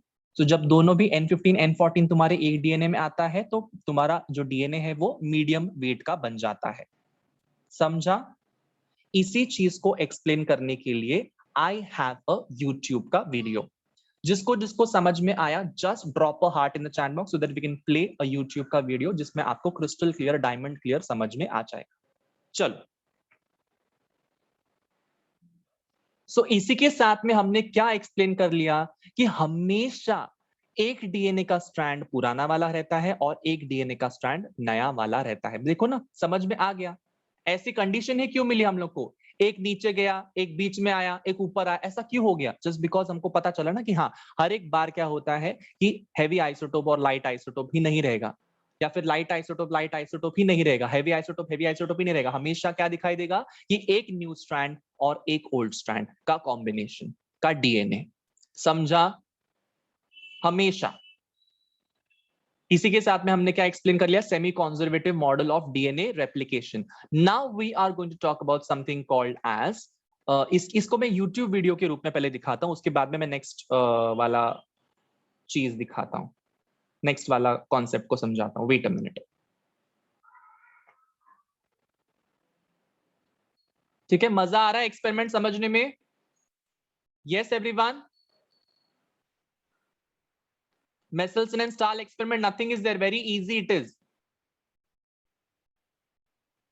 Semi conservative mode of DNA replication को समझाने के लिए हमारे पास में एक छोटी सी यूट्यूब की वीडियो है जिसमें मेसेल्सन एंड स्टाल एक्सपेरिमेंट को अच्छे से समझाया गया है। I will explain this once this video gets completed। once again मैं वापस से एक्सप्लेन करूंगा, बट उससे पहले ये वीडियो देखो। पहले इसका वीडियो का आवाज मैं आपको लोगों को बताऊंगा और उसके बाद में मैं उसको खुद से भी एक्सप्लेन करने की कोशिश करूंगा। ठीक है, चलो, wait a minute.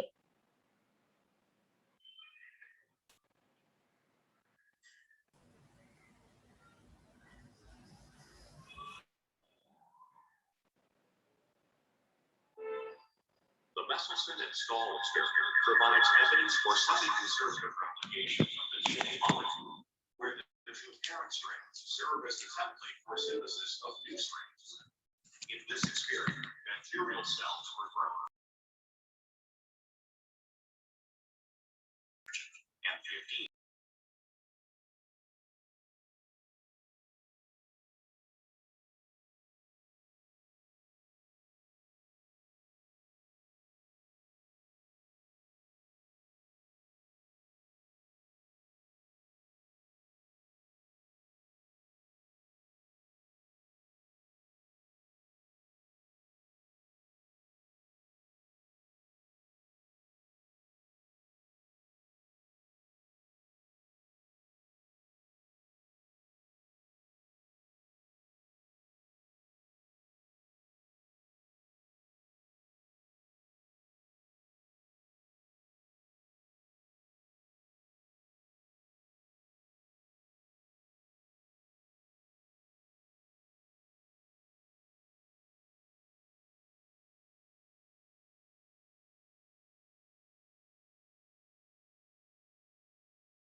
DNA with a density between that of N14 DNA and N15 DNA, indicating that only one strand of each duplex contained N15. After 2 generations in N14 medium, 2 bands were obtained, one of intermediate density, in which one of the strands contained N15, and one of low density, in which neither strand contained N15.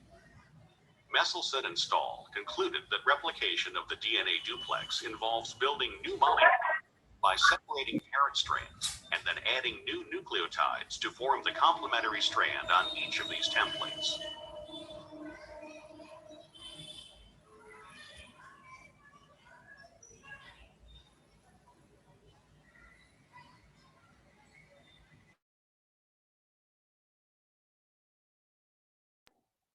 Okay, how many of you have understood this experiment now? एकदम अच्छे से. How many of you have understood this experiment एकदम अच्छे से?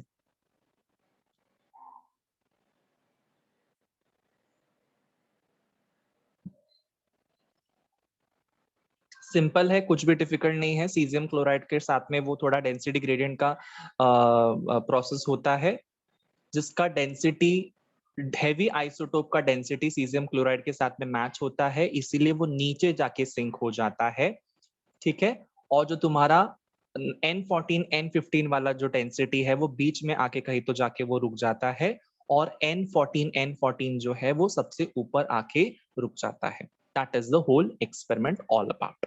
जिससे हमको पता क्या चलता है कि इतना सारा वेरिएशन हमको क्यों मिला. N15 N15 N14 N14 N14 N15 ऐसे वाले वेरिएशंस हमको क्यों मिले? Just because DNA is semi conservative in replication. Understood everyone?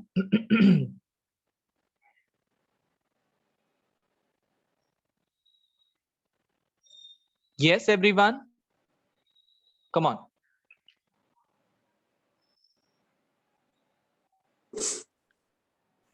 देखो वापस से मैं ये प्ले करवा रहा हूं, और इस बार ना ये वीडियो की आवाज मैं नहीं सुनाऊंगा. इस बार मैं अपनी खुद की आवाज से ये चीजें एक्सप्लेन करने की कोशिश करूंगा. ठीक है, सो दैट और अच्छे से ये पॉलिश्ड वे में समझ में आ जाए. ठीक है एवरीवन, चलो लेट्स स्टार्ट.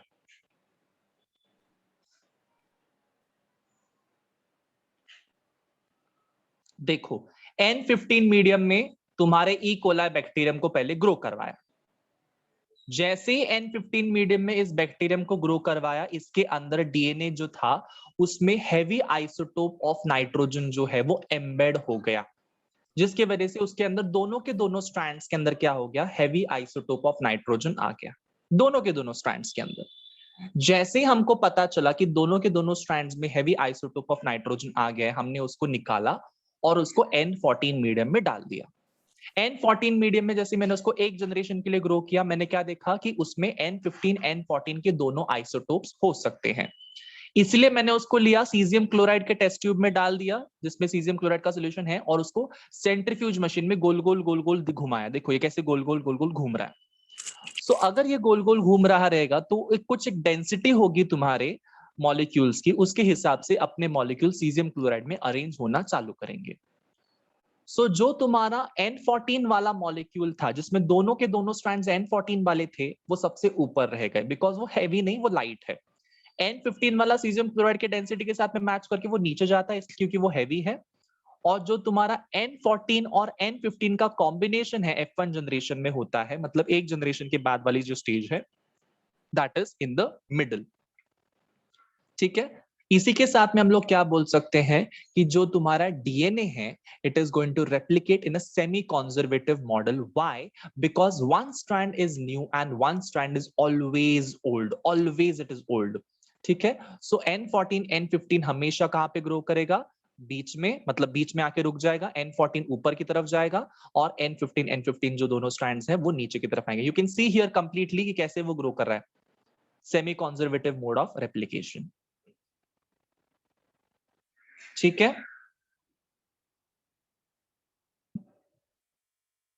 सबको समझा ये चीज एकदम अच्छे से? किसी को भी कुछ भी डाउट नहीं है?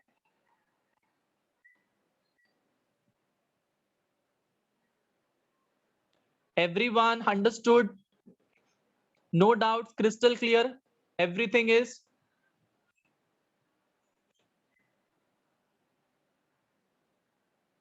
फाइन, जिसको जिसको समझ में आया just say you in the chat box one last time so that we can move ahead. जिसको जिसको समझ में आया say you in the chat box, come on everyone. चलो, ये YouTube की लिंक को मैं तुम्हारे WhatsApp ग्रुप के ऊपर भी सेंड करने वाला हूं। आप लोग उस लिंक्स को जरा खोलकर देखकर अच्छे से 3-3 4-4 5-5 बार देखो, उसके बाद में ही तुम्हारे टेक्स्ट बुक के पॉइंट्स को रीड करो। समझने में टेक्स्ट बुक के पॉइंट्स थोड़े डिफिकल्ट है, थोड़े उल्टे फुल्टे दिए हुए हैं, मतलब थोड़े घुमा फिरा कर दिए हुए हैं, बट इस वीडियो को अगर आप देख लोगे 3-3 4-4 5-5 बार और उसको आप लोग मेरे लेक्चर को भी रिवाइज कर लोगे तो आपको ये प्रॉब्लम नहीं होगा। ठीक है, सो इसी के साथ में हमने पूरा रेप्लिकेशन खत्म कर लिया है। द नेक्स्ट टॉपिक इसी चैप्टर में जो है that is called as transcription, और हम सबको पता है ट्रांसक्रिप्शन क्या होता है। Yes, what is transcription? Anyone in the chat box, what is transcription? Come on, what is transcription?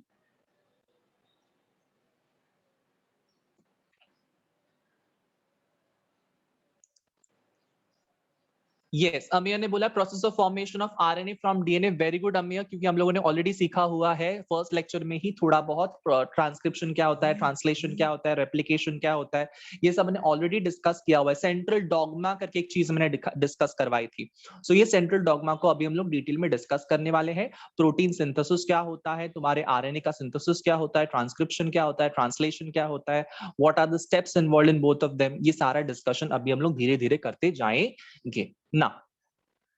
अब आपके सामने क्या दिया हुआ है, there is something called as protein synthesis. So protein synthesis मतलब क्या होता है?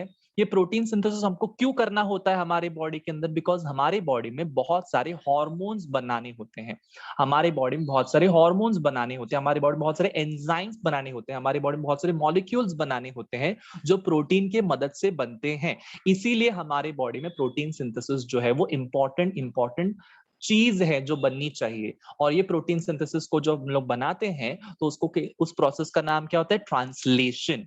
बट ट्रांसलेशन करने से पहले हमको ट्रांसक्रिप्शन पढ़ना जरूरी है, और ये ट्रांसक्रिप्शन पढ़ने के लिए हमको सबसे पहले सेंट्रल डॉगमा क्या होता है ये समझना जरूरी है। What is the central dogma? जब तुम्हारा double stranded DNA molecule give rise to mRNA which acts as a messenger to program the synthesis of a polypeptide chain protein, this type of unidirectional flow of information from DNA to RNA to proteins is referred to as proteins is referred to as central dogma।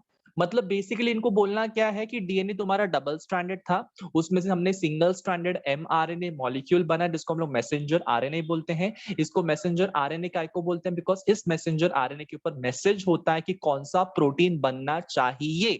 तो जब messenger RNA से जब protein बनता है with help of messenger RNA it is going to form protein, उस process का नाम होता है ट्रांसलेशन। और in totality, in transcription, translation, replication को हम लोग क्या बोलते हैं? Central dogma. ना, ये सेंट्रल डॉगमा जो होता है ये किसने पोस्टुलेट बताया था इसके बारे में? FHC Crick, that is Francis Crick. Francis Crick जो है, जो थे वो तुम्हारे डीएनए के मॉडल के भी खोज करने वाले एक साइंटिस्ट थे। ठीक है, वॉटसन एंड क्रिक में से जो तुम्हारे क्रिक है, ये तुम्हारे फ्रांसिस क्रिक जो है वो तुम्हारे डीएनए के मॉडल का डिस्कशन के टाइम पे भी उनका बहुत बड़ा नाम है। वॉटसन एंड क्रिक में से एक बंदे का नाम है यहाँ पे क्रिक, जिसने ये सेंट्रल डॉगमा को एक्सप्लेन किया था ना। इसमें मैंने क्लियरली यहाँ पे दिखाया हुआ है टेक्स्ट बुक के अंदर, डीएनए से एमआरएनए बनता है with help of transcription, mRNA से पॉलीपेप्टाइड बनता है। पॉलीपेप्टाइड का मतलब ही प्रोटीन होता है बच्चों लोग। पॉली का मतलब क्या होता है? Many. What is poly? POLY। Poly का मतलब क्या होता है? मैनी। पेप्टाइड का मतलब क्या होता है? The bond which is present between the amino acids. अगर ये किसी को नहीं समझ में आ रहा है तो मैं अभी समझाता हूं। देखो, प्रोटीन्स जो है वो अमाइनो एसिड से बने हुए हैं। हम सबको पता है कि हमारी घर की दीवार किससे बनी हुई है? ब्रिक्स से बनी हुई है। वैसे ही प्रोटीन्स जो है वो किससे बने हुए हैं? अमाइनो एसिड से बने हुए हैं। सो अमाइनो एसिड को हम लोग एक ईंट अगर कंसिडर करेंगे, ब्रिक अगर कंसिडर करेंगे, एक अमाइनो एसिड को एक अगर मैं ब्रिक कंसिडर करता हूं तो ऐसे बहुत सारे अमाइनो एसिड्स एक साथ आते हैं। ये भी एक अमाइनो एसिड है, ये भी एक अमाइनो एसिड है, ये भी एक अमाइनो एसिड, ऐसे 4 5 6 7 8 10 9 10 इतने सारे अमाइनो एसिड्स एक साथ आते हैं और उसके बाद में उनके बीच में एक बॉन्ड बनता है, एक बॉन्ड बनता है और इस बॉन्ड का नाम है पेप्टाइड। Peptide bond. क्या ये एक ही बार बना पेप्टाइड बॉन्ड? क्या ये पेप्टाइड बॉन्ड एक ही बार बना? नहीं, जितने अमाइनो एसिड जुड़े उतने बार ये पेप्टाइड बॉन्ड बनते गया, इसीलिए इसको पॉलीपेप्टाइड चेन भी कहा जाता है। Proteins are also called as polypeptide chain. Why? Because इसमें पेप्टाइड बॉन्ड होता है। Is that clear? Is that clear everyone? Yes. So please don't get confuse कि सर ने तो प्रोटीन बोला था, फिर यहाँ पे पॉलीपेप्टाइड काय को लिखा हुआ है? यहाँ पे पॉलीपेप्टाइड इसलिए लिखा हुआ है because it is nothing but protein. Protein का ही दूसरा नाम होता है पॉलीपेप्टाइड। वैसे डीएनए का भी दूसरा नाम है पॉलीन्यूक्लियोटाइड चेन। यस और नो? क्योंकि न्यूक्लियोटाइड के मॉलिक्यूल्स, बहुत सारे न्यूक्लियोटाइड के मॉलिक्यूल्स फॉस्फोडाइएस्टर बॉन्ड बना बना के डीएनए बनता है ना, तो इसलिए डीएनए को पॉलीन्यूक्लियोटाइड चेन भी बोलते हैं, पॉलीन्यूक्लियोटाइड चेन। वैसे ही प्रोटीन्स को पॉलीपेप्टाइड चेन भी बोलते हैं। अंडरस्टूड? Drop heart.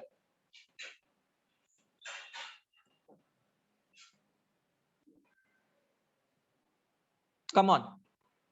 सो यहाँ पे क्या लिखा हुआ है? ट्रांसक्रिप्शन, डीएनए से एमआरएनए बना ट्रांसक्रिप्शन से, एमआरएनए से पॉलीपेप्टाइड बना ट्रांसलेशन से। अब ये कॉन्सेप्ट जो सेंट्रल डॉगमा का है, उसको रेट्रोवायरसेस के अंदर, आई रिपीट, रेट्रोवायरसेस या फिर राइबोवायरसेस के अंदर एक साइंटिस्ट ने पढ़ा था जिसका नाम था टेमिन। जिसका नाम था टेमिन। इस टेमिन नाम के साइंटिस्ट ने बाल्टीमोर नाम के साइंटिस्ट के साथ में कोलैबोरेशन करके इन्होंने रेट्रोवायरसेस और राइबोवायरसेस के अंदर भी सेंट्रल डॉगमा पढ़ा, बट इस सेंट्रल डॉगमा में उनको थोड़ा सा अलगपन दिखाई दिया। अलगपन क्या दिखाई दिया? कि नॉर्मल प्रोसेस तो हो रही थी, डीएनए से एमआरएनए बन रहा था, एमआरएनए से पॉलीपेप्टाइड बन रहा था, मतलब ट्रांसक्रिप्शन ट्रांसलेशन तो हो रहा था, बट एक और एक्स्ट्रा चीज हो रही थी उस रेट्रोवायरस या फिर राइबोवायरसेस में, जो कि उन्होंने बताया कि reverse transcription. Reverse transcription, what is reverse transcription? अब तक हमने क्या सीखा? डीएनए से एमआरएनए बनता है और एमआरएनए से प्रोटीन बनता है, बट अब क्या होने वाला है? एमआरएनए से डीएनए बनेगा, एमआरएनए से डीएनए बनेगा, और उस प्रोसेस का नाम क्या है बच्चे लोग? Reverse transcription. ये किसने बताया? ये बताया टेमिन और बाल्टीमोर ने 1970 में। समझ में आया सबको? ये एक्स्ट्रा वाली इंफॉर्मेशन किसने बताई? टेमिन और बाल्टीमोर ने बताई। कब बताई? 1970 में बताई। कौन से वायरसेस में बताई? रेट्रोवायरसेस और राइबोवायरसेस में ये एक अनोखी चीज बताई कि एमआरएनए से भी डीएनए बन सकता है। उल्टा, पहले क्या होता था? डीएनए से एमआरएनए बनता है, एमआरएनए से पेप्टाइड पॉलीपेप्टाइड मतलब प्रोटीन बनता है, बट अब क्या हो रहा है? एमआरएनए से डीएनए बन रहा है, उल्टा हो रहा है, रिवर्स ट्रांसक्रिप्शन। मतलब डीएनए से आरएनए जब बनता है उस प्रोसेस का नाम क्या है? ट्रांसक्रिप्शन। उस प्रोसेस का नाम क्या है? ट्रांसक्रिप्शन। डीएनए से एमआरएनए बनेगा, उस प्रोसेस की नाम क्या है बच्चों लोग? ट्रांसक्रिप्शन। बट जब तुम्हारा एमआरएनए से डीएनए बनेगा, उस प्रोसेस का नाम क्या होता है? उल्टा है ना, तो रिवर्स ट्रांसक्रिप्शन। और ये किसने बताया था? ये बताया था टेमिन और बाल्टीमोर ने। किसके अंदर? रेट्रोवायरस राइबोवायरस। किसको किसको समझा? यो एवरीवन। एमसीक्यू का क्वेश्चन है, ये एमसीक्यू का क्वेश्चन है, इसलिए मैं तुम लोग को टेक्स्ट बुक करवा रहा हूं, बिकॉज बहुत सारे एक्स्ट्रा पॉइंट्स आपके टेक्स्ट बुक में दिए गए हैं जो आपको समझना जरूरी है। Done?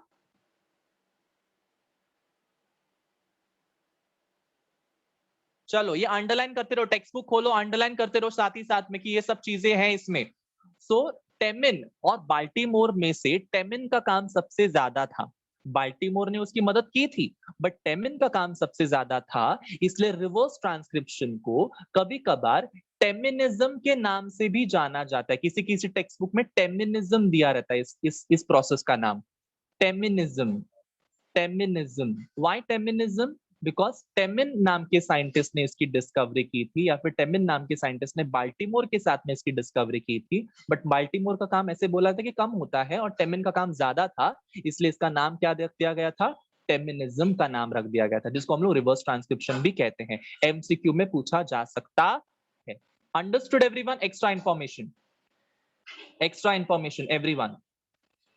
So what have I discussed here? I have discussed the entire central dogma जिसमें DNA से mRNA बनता है, mRNA से पॉलीपेप्टाइड बनता है, DNA से जो mRNA बनता है उसको हम लोग ट्रांसक्रिप्शन बोलते हैं, mRNA से पॉलीपेप्टाइड मतलब प्रोटीन जब बनता है उसको हम लोग ट्रांसलेशन बोलते हैं, जब mRNA से DNA बनेगा तो उसको हम लोग रिवर्स ट्रांसक्रिप्शन बोलते हैं। इसकी खोज तुम्हारे टेमिन और बाल्टीमोर ने 1970 में की थी, और ये कौन से वायरसेस में इन्होंने खोज की थी ये रिवर्स ट्रांसक्रिप्शन की? रेट्रोवायरसेस या फिर राइबोवायरसेस के अंदर। नाउ व्हाट इज रेट्रोवायरस या फिर राइबोवायरस? जो वायरसेस तुम्हारे आरएनए में से डीएनए बना सकता है उसको हम लोग क्या बोलते हैं?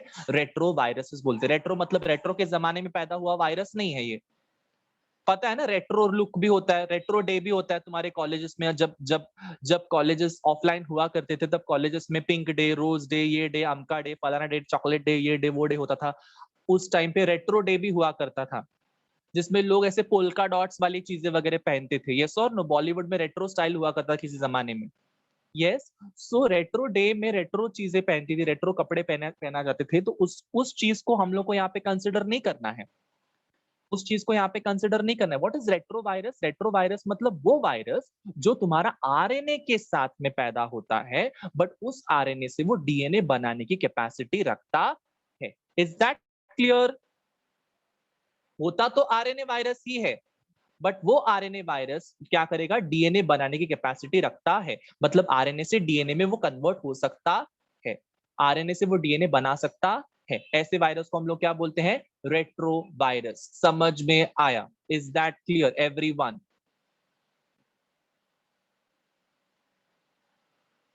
चुनमुन्नूज, is that clear? Come on, come on, come on, come on, write this down, write this down. This is important information, beautiful information, not given in your textbook. Everyone, retroviruses का एक बेसिक एग्जांपल है, common example है, लिखो वहां पे, HIV virus, human immunovirus. HIV virus is an example of retrovirus.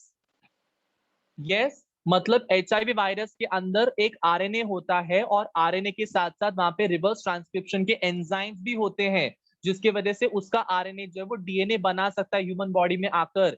इसलिए तो हमारा बॉडी उसको रिजेक्ट नहीं कर पाता है, बिकॉज उसके पास में डीएनए आ जाता है ना, इसलिए हमारी बॉडी उसको रिजेक्ट नहीं कर पाती है। Is that clear? या हमारी बॉडी उसको अटैक नहीं कर पाती बिकॉज वो हमारी तरह दिखना चालू हो जाता है, हमारे सेल्स की तरह। ठीक है? Is that clear everyone? चलिए फिर। सो मैंने क्या क्या बताया? मैंने बताया कि तुम्हारा रेट्रोवायरसेस जो रहते हैं उनके पास में आरएनए होता है, और वो आरएनए से डीएनए बनाते हैं with help of a process called as reverse transcription. चलो, इसी के साथ में हम लोग क्या स्टार्ट करने वाले हैं? इसी के साथ में हम लोग नेक्स्ट जो चीजें हैं वो स्टार्ट करेंगे, that was called as transcription. सब लोग रेडी हो ट्रांसक्रिप्शन स्टार्ट करने के लिए? Every one of you is ready to start with the transcription? Come on.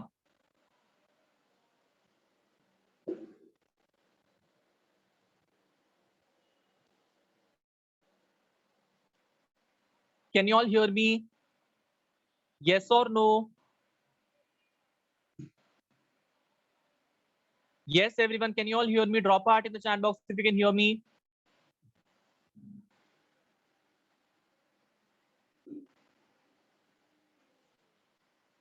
चलो ट्रांसक्रिप्शन स्टार्ट करें फिर। यस, ट्रांसक्रिप्शन स्टार्ट करने से पहले हमको पता है कि ट्रांसक्रिप्शन में क्या होता है कि डीएनए से, डीऑक्सीराइबोन्यूक्लिक एसिड से आरएनए बनता है, दैट इज राइबोन्यूक्लिक एसिड बनता है। Is that clear? So DNA से आरएनए बनता है। बेटा यहाँ पे ट्रांसक्रिप्शन और तुम्हारे रेप्लिकेशन में सबसे बड़ा डिफरेंस क्या है पता है? सबसे बड़ा डिफरेंस, जब तुम्हारा रेप्लिकेशन होता था ना तब तुम्हारे दोनों टेम्पलेट स्ट्रैंड काम करते थे, हाँ या ना?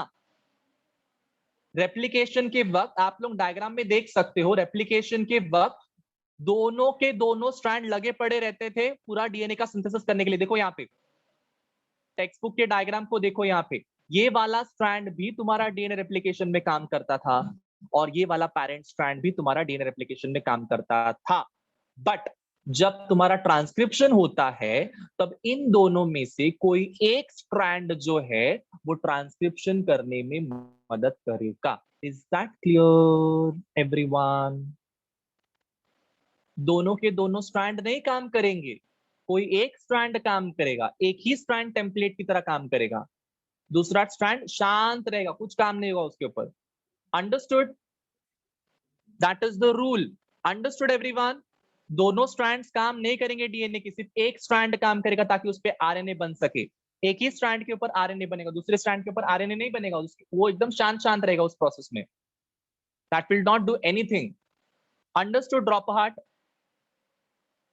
Come on, immediately drop a heart in the chat box so that I know you have understood. Drop a heart everyone, come on. चलो, अब मुझे क्या समझाना है? I have to explain you the transcription का process. So listen to me very carefully. मैं एक एक लाइन को रीड करते जाता हूं और आपको चीजें समझाने की कोशिश करता हूं, because this entire topic is ultimate important topic. बहुत इंपॉर्टेंट टॉपिक है ये, ठीक है बच्चों लोग? पूरे कंसंट्रेशन के साथ में इसको हम लोग समझेंगे और धीरे धीरे करते हुए इसको हम लोग समझते जाएंगे। चलो स्टार्ट करते हैं। During transcription information of only one strand of DNA is copied into RNA. क्या बोला है मैंने जो ऑलरेडी एक्सप्लेन किया वही चीजें यहाँ पे एक्सप्लेन की है कि ट्रांसक्रिप्शन के वक्त सिर्फ एक ही strand, information of only one strand of DNA is copied into RNA, is copied into RNA. Clear everyone? सिर्फ एक स्ट्रैंड काम करेगा। देखो मतलब लेट्स से फॉर एग्जांपल ये तुम्हारा डीएनए है जिसके पास में ऐसे दो स्ट्रैंड्स हैं, ठीक है, ऐसे दो स्ट्रैंड्स हैं। तो उन दोनों स्ट्रैंड में से सिर्फ एक डीएनए का स्ट्रैंड जो है वो तुम्हारा ट्रांसक्रिप्शन के प्रोसेस में काम करेगा। लेट्स से फॉर एग्जांपल सिर्फ ये वाला काम कर रहा है, ठीक है, ये वाला काम कर रहा है। और ये वाला जो स्ट्रैंड है, ये वाला जो दूसरा वाला स्ट्रैंड है वो शांत रहेगा। तो डीएनए किस पे, सॉरी आरएनए किस पे बनेगा? आरएनए सिर्फ इसके ऊपर बनेगा। आरएनए किस पे बनेगा बच्चों लोग? आरएनए सिर्फ तुम्हारे टेम्पलेट स्ट्रैंड के ऊपर बनेगा। तो ये तुम्हारा टेम्पलेट स्ट्रैंड रहा काला वाला, और ये तुम्हारा कौन सा स्ट्रैंड रहा? Complementary strand. This is template strand and this is complementary strand. समझ में आया? डीएनए के ही स्ट्रैंड को हम लोग टेम्पलेट स्ट्रैंड बोल सकते हैं, डीएनए के ही स्ट्रैंड को हम लोग कॉम्प्लीमेंट्री स्ट्रैंड बोल सकते हैं। बट कब बोलेंगे टेम्पलेट स्ट्रैंड, कब बोलेंगे कॉम्प्लीमेंट्री स्ट्रैंड? जब मैं बोलता हूं कि टेम्पलेट स्ट्रैंड है मतलब उस पे एक्चुअल आरएनए का सिंथेसिस होगा। आरएनए का सिंथेसिस सिर्फ एक ही स्ट्रैंड पे होगा जिसका नाम है टेम्पलेट स्ट्रैंड, और दूसरे वाले स्ट्रैंड का नाम क्या हो जाएगा? Complementary strand. Complementary strand. अब ये जो कॉम्प्लीमेंट्री स्ट्रैंड है उस पे कोई आरएनए नहीं बनेगा। समझ में आया Chunnu Munnu? Say yo in the chat box everyone,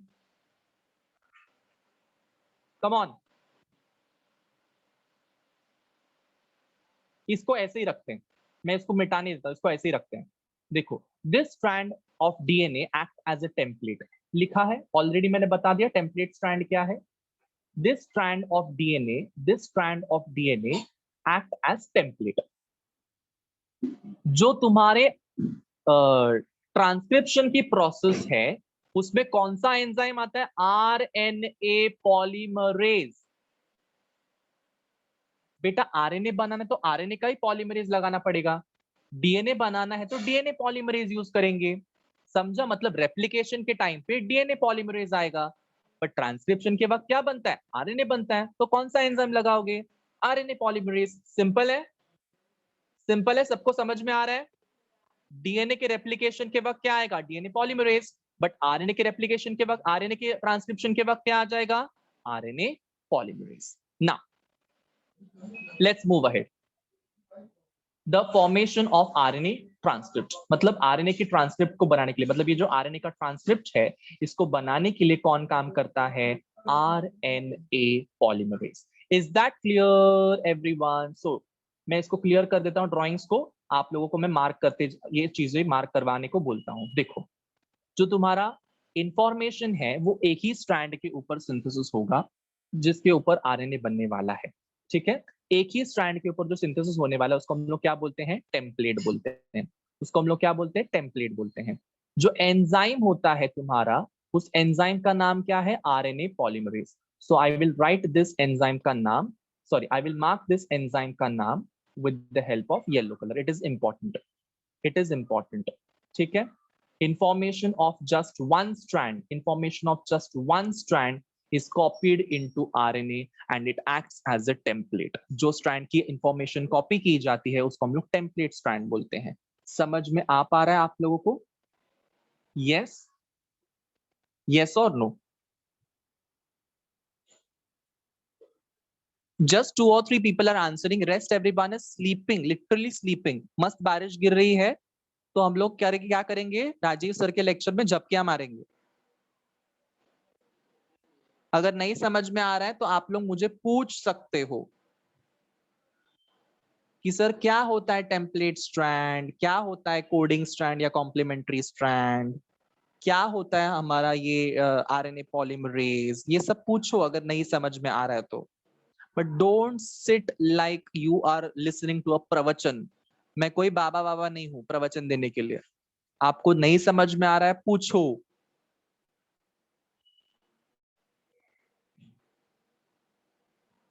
ठीक है, समझ में आ रहा है सबको? ओके, मैं अभी सबके नाम लेता हूँ तो दैट तुम लोगों को समझ में। तनुजा, इरजा, साक्षी, पंकज, तेजस्वी, रितेश, विशाल, सृष्टि, अभिमन्यु, अक्षता, अमेय, अमृता, आनंद, भूषण, गीता, हर्षिता, कार्तिक, खुशी, मीनाक्षी, मिलिंद, पीयूष, प्रणाली, प्रशांत, प्रथम, राशि, ऋतुजा, सानिका, संतोष, शर्वरी, श्रिया, श्रेया, शुभम, सृष्टि, Sujal, Sushil, Swapnil, Tanay, Tanisha, Vaishnavi, Varun, Neha, everyone, are you all understanding जितना मैंने सिखाया? तो कुछ तो रेस्पॉन्ड करो। I feel like I am talking to the screen. Yes, okay.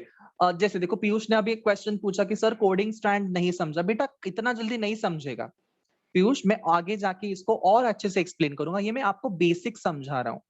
I am trying to explain the basic. I am going to explain this basic once again in a very great detail. But हाल फिलहाल आपको समझना क्या है कि एक DNA के पास में 2 strands होते हैं। वो 2 स्ट्रैंड्स में से जो एक स्ट्रैंड है उसको हम लोग टेम्पलेट स्ट्रैंड बोलेंगे। काय को उसको टेम्पलेट स्ट्रैंड बोलने वाले हम लोग? बिकॉज उसके ऊपर एक्चुअल में आरएनए का सिंथेसिस होने वाला है। उसके ऊपर एक्चुअल में आरएनए का सिंथेसिस होने वाला है। जो दूसरा स्ट्रैंड है, जो दूसरा स्ट्रैंड है उसके ऊपर आरएनए सिंथेसाइज नहीं होता है।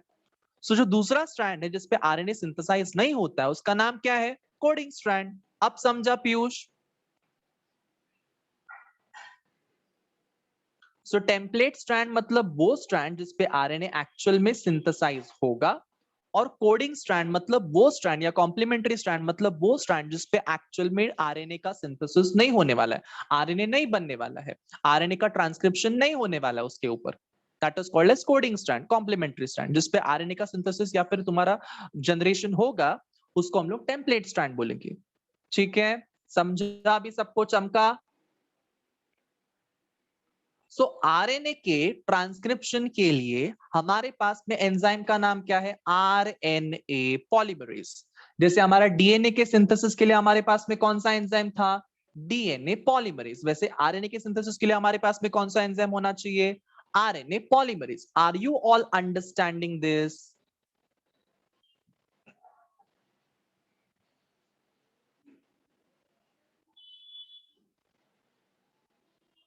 ठीक है, चलो नेक्स्ट क्या बोला गया है? DNA is located in the nucleoid of prokaryotes. अब न्यूक्लियोइड को बताने की जरूरत है क्या मुझे? न्यूक्लियोइड क्या होता है प्रोकैरियोट्स में बताने की जरूरत है? सबको पता है न्यूक्लियोइड का मतलब क्या है? DNA of any prokaryotic cell or a bacterial cell is referred to as nucleoid. ये पता है ना सबको? न्यूक्लियोइड नाम का एक रीजन रहता है जहां पे उसका डीएनए ऐसे स्पगेटी नूडल्स की तरह, ऐसे जलेबी की तरह रहता है वहां पे. यस और नो? यस. सो ये जो न्यूक्लियोइड है, ये जो न्यूक्लियोइड है उसमें किसका डीएनए है? बैक्टीरिया का डीएनए. उसमें किसका डीएनए बच्चों लोग? बैक्टीरिया का डीएनए. अब इसी चीज को यहाँ पे क्या बोला गया है? और यूकैरियोट्स के अंदर जो डीएनए है वो कहाँ पे है? उसके न्यूक्लियस में है. यूकैरियोट्स का डीएनए कहाँ पे है? न्यूक्लियस में है. प्रोकैरियोट्स का डीएनए कहाँ पे है? न्यूक्लियोइड में है. देखो सब कुछ हमको पता है, वही चीजें यहाँ पे बताई गई है. जो हमको पता है वही चीजें हमको बताई गई है ना. DNA transcription takes place in nucleus in eukaryotes, whereas translation occurs in cytoplasm. Important MCQ ever. Important MCQ ever. इसके इससे ज्यादा इंपॉर्टेंट एमसीक्यू जिंदगी में कोई नहीं पूछा जा सकता है कि डीएनए ट्रांसक्रिप्शन कहां पे होता है? हमेशा न्यूक्लियस के अंदर in case of eukaryotic cell. और ट्रांसलेशन कहां पे होता है बच्चों लोग? ट्रांसलेशन हमेशा साइटोप्लाज्म में होता है. समझा सबको? डीएनए ट्रांसक्रिप्शन कहां पे होता है? यूकैरियोटिक सेल के अंदर, उसके न्यूक्लियस के अंदर होता है. ट्रांसक्रिप्शन हमेशा, मतलब आरएनए कहां पे बनता है? न्यूक्लियस के अंदर बनता है. और प्रोटीन कहां पे बनता है बच्चों लोग? यूकैरियोटिक सेल के साइटोप्लाज्म में. मतलब प्लांट और एनिमल सेल का तुम्हारा आरएनए कहां पे बनेगा? न्यूक्लियस के अंदर. और प्लांट और एनिमल्स का प्रोटीन कहां पे बनेगा? उसके साइटोप्लाज्म में. एग्जाम में पूछा जा सकता है, मार्क करो. डन.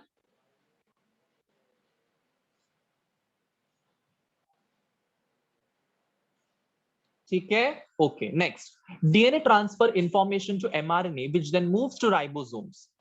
ठीक है. डीएनए जो है वो इंफॉर्मेशन को एमआरएनए पे ट्रांसफर करते हैं और एमआरएनए से वो इंफॉर्मेशन किस पे जाती है? राइबोसोम्स पे जाती है.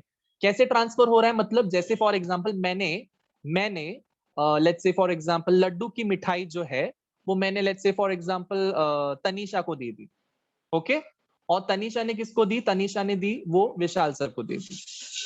ठीक है. मतलब बेसिकली मैं डीएनए हूं, मैं डीएनए हूं, तो तनीषा कौन है? तनीषा वहां पे कौन है? RNA, mRNA.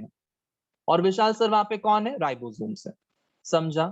मतलब मैंने मेरे पास के लड्डू तनीषा को दिए और तनीषा ने उनके वो जो लड्डू थे, सेम लड्डू, वो किसको दिए? राइबोसोम्स, मतलब विशाल सर को दिए. अब समझ में आया? So DNA is going to transfer the information to mRNA और mRNA से इंफॉर्मेशन किसके पास जाएगी? राइबोसोम्स के पास जाएगी. ठीक है. ठीक है. समझ में आ रहा है सबको? प्लीज रेस्पॉन्ड करो. मुझे नहीं समझ में आ रहा, तुम लोग को समझ में आ रहा है कि नहीं समझ में आ रहा है? I am getting very nervous about it because ये टॉपिक एक झटके में समझने आने वालों में से नहीं है. I am trying my level best to explain this topic in a very simplified version, but if you are not understanding anything, please ask me 100 times. I am there to explain. But don't sit like a प्रवचन सुनने वाले लोग. यहाँ पे सभा नहीं भरी है मेरी. हाँ, चलो. So DNA transfer information to mRNA, which then moves to ribosome. Transcription occurs in the nucleus during G1 and G2 phases of the cell cycle. Important MCQ. देखो एक एक लाइन MCQ है. एक एक line is an MCQ. Wait, I'll just हाँ हो गया. Transcription occurs in the nucleus during. Transcription कहाँ पे होता है? न्यूक्लियस में होता है, तो हमको पता है. बट न्यूक्लियस में एग्जैक्टली कौन से सेल साइकिल में होता है? कौन से फेज में होता है? G1 and G2 phases of the cell cycle. Is that clear, everyone? Is that clear? G1 and G2 phases of the cell cycle में हो रहा है तुम्हारा क्या हो रहा है? ट्रांसक्रिप्शन हो रहा है. कहाँ पे होता है ट्रांसक्रिप्शन? यूकैरियोटिक सेल में, न्यूक्लियस के अंदर होता है. ठीक है. इसमें होता क्या है? जनरली डीएनए अपना इंफॉर्मेशन एमआरएनए को देता है ना. DNA has a promoter and terminator sites. बेटा प्रमोटर का मतलब क्या, जरा बताओ. प्रमोट, किसी चीज को प्रमोट करना मतलब क्या है? ये तो आपको पता होना ही चाहिए. आपके जनरेशन को तो पता ही होना चाहिए प्रमोशन का मतलब क्या है. प्रमोट करो किसी चीज को. जैसे कपिल शर्मा का शो है, यस कपिल शर्मा का शो है कॉमेडी सर्कस. वो कॉमेडी सर्कस में क्या होता है? नहीं, comedy circus is not the Kapil Sharma show. Kapil Sharma show is a different show all together. Yes, Kapil Sharma के शो में क्या होता है? कोई भी सेलिब्रिटी आता है और अपनी फिल्म को अपना प्रमोशन करके चला जाता है। यस, व्हिच मींस व्हाट, कि लोगों तक वो चीजें पहुंचाना या फिर किसी भी चीज को बढ़ावा देना। यस और नो? सुशील ने बहुत अच्छे से कहा बढ़ावा देना। बढ़ावा देना का मतलब क्या है कि यहां से स्टार्ट होगा, यहां से, मतलब ये प्लेटफॉर्म है, ये प्लेटफॉर्म है, यहां से वो चीजें अपलिफ्ट होंगी, वो स्टार्ट हो जाएंगी। Is that clear? Is that clear? Promote होना, वहां से प्रमोट होना, वहां से शुरू होना। सो एक साइट है जिसका नाम है प्रमोटर, एक साइट है जिसका नाम है टर्मिनेटर। मतलब इतना बड़ा डीएनए है, उस इतने बड़े डीएनए के ऊपर एक साइट है जिसका नाम है प्रमोटर साइट, और एक साइट जिसका नाम है टर्मिनेटर साइट। अब हमको तो पता ही है कि प्रमोटर मतलब शुरुआत होगी, तो टर्मिनेटर मतलब क्या होगी? What is terminator? And. Yes और no? So promoter is going to start the things and terminator is going to end the things. ठीक है? सो तुम्हारे डीएनए के ऊपर ये दोनों साइट्स होते हैं। Please listen to me very carefully. DNA के ऊपर दोनों साइट्स हैं। One is called as promoter site, the other one is called as terminator site. When I say promoter site, तो प्रमोटर साइट में क्या होने वाला है? डीएनए सॉरी आरएनए का सिंथेसिस उस जगह से होने वाला है। आरएनए का सिंथेसिस प्रमोटर साइट से स्टार्ट होगा, और टर्मिनेटर पे जाके क्या हो जाएगा? आरएनए सिंथेसिस खत्म हो जाएगा। ऐसा नहीं है ना कि ये एकता कपूर की सीरियल तो नहीं है कि सालों सालों तक चलती जा रही है। यस, सालों सालों तक चलते नहीं जाएगा तुम्हारे आरएनए का सिंथेसिस। एक जगह पे आकर रुकना तो चाहिए। यस और नो? एक जगह पे आके रुकना तो चाहिए। तो प्रमोटर साइड भी होता है और टर्मिनेटर साइड भी होता है on the DNA. Done?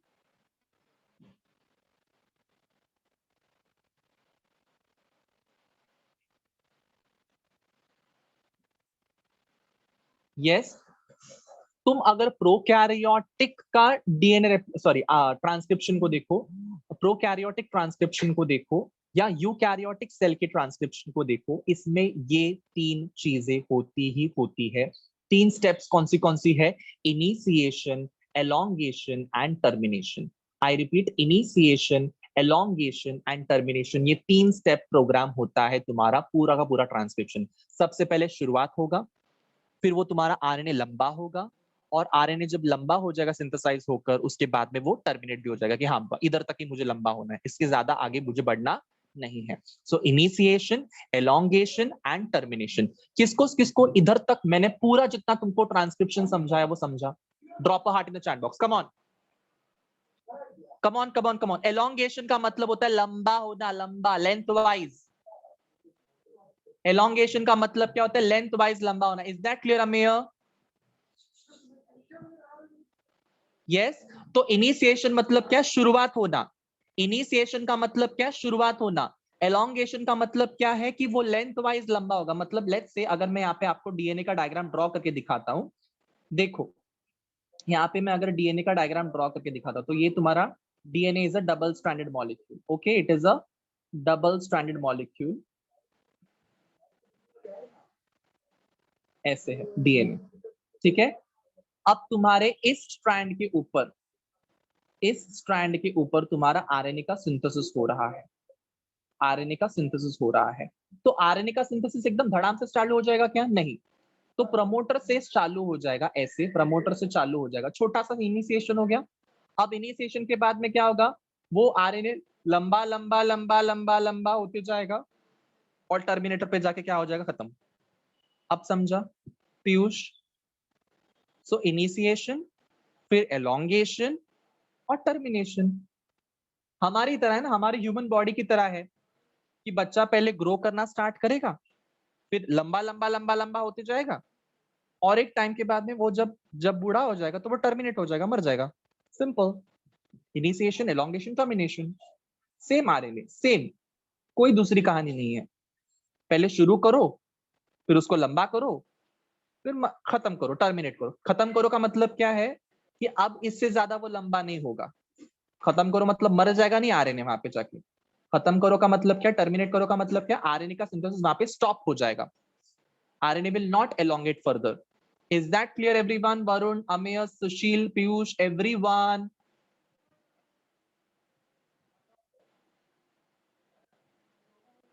Everyone, I want to see yes from every student, every single student of mine. Come on.